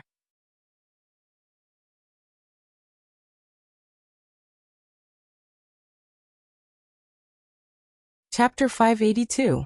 To the east of Songlin Valley, the mountain range stretched for dozens of miles. The mountain path was extremely steep, and even the hunters who lived in the mountains for a long time did not dare to climb it easily. However, a group of thick-skinned armor demons had already appeared among the thorns. They waved their battle axes to clear a path, and the thousands of armor demons on the top of a small hill were all cut down in the blink of an eye. Whoosh whoosh, the sound of flapping wings came from the sky. It was the air transport army formed by the winged people. The winged people were thin and weak. Only the wings on their backs were very powerful, and their chests and abdomens were very thin. A winged people could only carry less than 15 kilograms, but 7 or 8 winged people in the air each had a rope tied to their legs. Together, they pulled a high-level demon over the mountain range, and more winged people appeared in the air. The Qianfeng army and the Thunder Rush army had a total of 70,000 winged people. It seemed that Qianfeng had taken a fancy to such a powerful air transport force. Not long after, the neighing of war horses could be heard in the air. Some armor and weapons were also transported up by the winged people. Whoosh! A figure climbed up the cliff like a ghost, and came to the mountain range, as if he was walking on flat ground. A white cloak fluttered behind him, and his battle boots stepped on the fallen leaves as he walked west. It was Qianfeng. His eyes were filled with coldness as he looked straight at Songlin Valley in the west. That was where his greatest enemy was stationed. In the forest, the high-level demons who had been dropped by the winged people all knelt down and cupped their fists. Greetings, Marshal. Rise. Qianfeng's gaze was unwavering as he looked to the west. How far are we from the Empire's army? In the crowd, Lian Xiao raised his head and said calmly, reporting to Marshal, Songlin Valley is a rectangular valley. It is about 20 kilometers long and 5 kilometers wide. The army of the human empire is on the open land outside of the valley. According to the intelligence sent by the winged people, they have at least 300,000 soldiers gathered in the west of Songlin Valley, waiting for us. 300,000? Qianfeng frowned and said. How many armored demons have entered Songlin Valley? Less than 100,000. Order them to speed up the delivery. Pass down my order. Occupy the mountain ranges on both sides of the Songlin Valley and occupy the high ground. Once the humans launch an attack, we will attack from the mountain ranges on both sides. No matter how many people they have, they will all die. Yes. Lian Zhao nodded heavily, but then asked, Marshal, we have occupied the high ground, and the season has just warmed up. Once the humans attack with fire, the forest will catch fire, and I'm afraid we will lose. Don't worry. The snow on the ground is melting. The fire won't start in at least 5 days. However, within 5 days our army of armored demons will be able to flatten the humans' position. Order the flying snakes to stay in the eastern valley. Don't act rashly until I give the order. Yes. On the west side of the Songlin Valley, the Empire's war flags fluttered in the wind. Xiangyu's army was the vanguard. Hundreds of thousands of soldiers and horses had blocked off the entire west exit of the Songlin Valley. Everyone was busy digging traps, setting up antlers and other defensive structures. Xiangyu carried his long spear and walked among the crowd, his brows furrowed. The group of Tang family soldiers behind him did not look too good. Military intelligence had arrived in the morning. The demonic tribe had appeared in the Songlin Valley. This battle was imminent. In the history of the Empire, no army had ever won a head-on battle with the demonic tribe. Marquis, look over there. A captaincy suddenly pointed at the forest in the distance. There, a group of people nimbly traversed through the forest, as if the difficult terrain did not hinder them. Moreover, this group of generals all wore the golden dragon insignia of the Longdan army camp, reflecting dazzling light under the sun. Is that Lin Muyu, Wei Chou and the others? Xiangyu asked. What are they doing there? Probably to survey the terrain. Interesting. Xiangyu smiled slightly.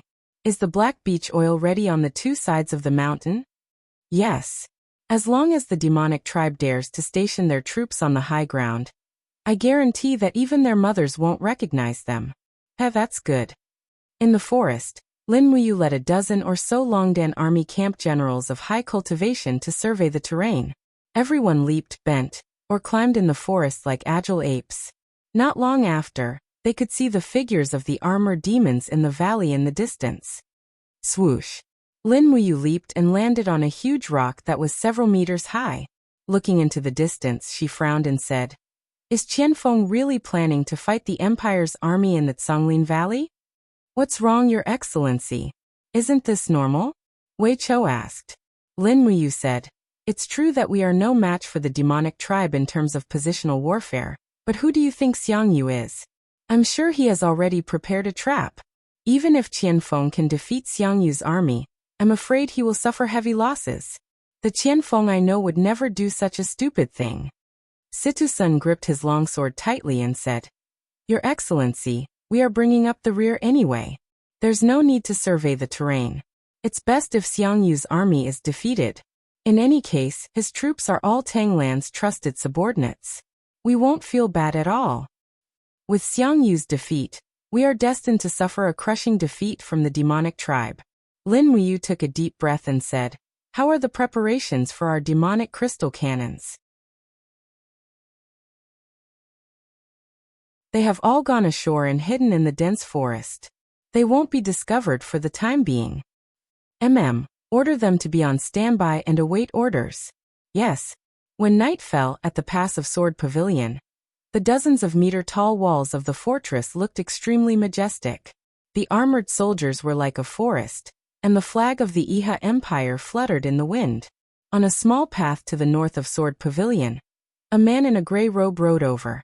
The warhorse he was riding was extremely handsome, and had streaks of green fur on its body. It didn't look like a warhorse of the Central Plains. He came straight to the fortress before stopping his warhorse. He raised his head and said, Sir, on the wall, please inform Marshal Ji Yao that an old friend has come to visit. On the wall, one of the guards couldn't help but laugh. Just anyone dares to come and ask to see our marshal? You should go. The marshal is busy with military affairs, and has no time to see an idle person like you. The man below the wall laughed and suddenly raised his hand.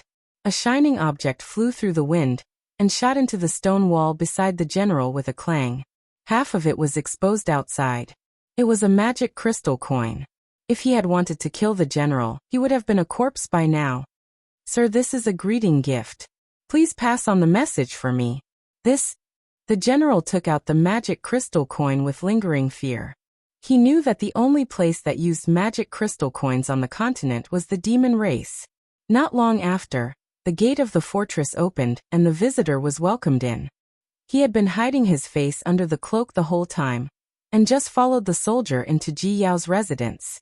The candlelight on the wall reflected a faint bloody light. Ji Yao raised one hand and said, "You can all leave. I want to talk to the honored guest alone." "Yes, Marshal." After everyone left, the gray robe lifted his cloak and revealed an extremely handsome face. It was Qianfeng. He cupped his fists and smiled. "Qianfeng of the celestial race greets Marshal Ji Yao." "Marshal Qianfeng is too courteous." Ji Yao stood up, clasped his hands and bowed. "I wonder what brings you here today, General Qianfeng?" Qianfeng said, "I have an agreement with Marshal Ji Yao to divide the territory of the Qin dynasty." "Oh, what do you mean?" "The celestial race is about to fight with the Empire. Although we can defeat the Empire with our army, we will also suffer great losses. So," Qianfeng's lips curled up. "So I boldly ask for Marshal's help. 3 days later, the celestial race will launch an attack in Songlin Valley. As long as Marshal sends 100,000 people out of Sword Pavilion to attack the flank of the Empire's army from the south of Songlin Valley, we will definitely defeat the Empire's army. At that time, the celestial race will take Heaven's Pivot Province and the rich Zhongnan Province will be given to Marshal. What do you think?" The celestial race is really willing to form an alliance with Iha Nation. Ji Yao suppressed his excitement. "Why not?" Qianfeng smiled. "A gentleman's word is as good as a whip on a fast horse. As long as Marshal Ji Yao gives the word, the celestial race will launch an attack in 3 days. It will be a once-in-a-lifetime opportunity. As long as Marshal sends the troops, you will be able to establish an immortal merit. I, Qianfeng, hereby swear that the celestial race will not offend your army in this battle. You can chase the Empire's army to your heart's content." Ji Yao took a deep breath and said, "If that's the case, thank you, Marshal Qianfeng. Let's drink and chat merrily after we destroy the Empire." "All right then. I will dismount and go back to arrange the battle. Yes, forgive me for not seeing you off." As soon as Qianfeng left, 2 people walked out from a dark corner of the room. One was Yi Xuanhuan, the other was Qin Huan. The demon race is vicious. Making a deal with the demon race is like asking a tiger for its skin. Qin Huan clenched his fists and said, "Perhaps Qianfeng has already forgotten how he massacred hundreds of thousands of Iha Nation's citizens under the steel walls." Yi Xuanhuan smiled. "Marshal Ji doesn't really believe Qianfeng, right?" Ji Yao smiled. "How could that be?" "Just as His Highness said, making a deal with the demon race is like asking a tiger for its skin. No matter what Qianfeng says, we will bide our time. It won't be too late to attack when a heaven-sent opportunity appears." Qin Huan said, "This matter is up to Marshal Ji. I believe that Imperial Father's judgment in appointing you as Marshal is not wrong." "Oh right. Will Divine Monarch Huowu fight with us?" "Yes, this is what she has promised." "Yes, that's for the best. Prepare all the heavenly book embryos, Divine Monarch Huowu's power, and our hundreds of thousands of soldiers. Once we come out of seclusion, it will be the end of the Empire." He. Ji Yao's face was full of pride as he said, "It's best if we can kill 2 birds with 1 stone, destroying the Empire and injuring the demon race at the same time. At that time, we will unify the continent's 12 provinces and rebuild the glorious Empire. Everyone will be collectively known as the Empire, and His Highness will be the true heir." Qin Huan also smiled. "Imperial Father will not neglect Marshal Ji, and will definitely not omit the matter of conferring the title of king." Come, let's have a drink first. That you're tuning in to the Li Mei's Wuxia Whispers YouTube channel, We're so grateful for your support, and don't forget to subscribe to join us on this incredible journey through captivating stories. Your generosity through donations truly makes a world of difference, as it's the primary source of revenue that allows me to expand and enhance this channel for you. Thank you from the bottom of my heart for being a part of this adventure.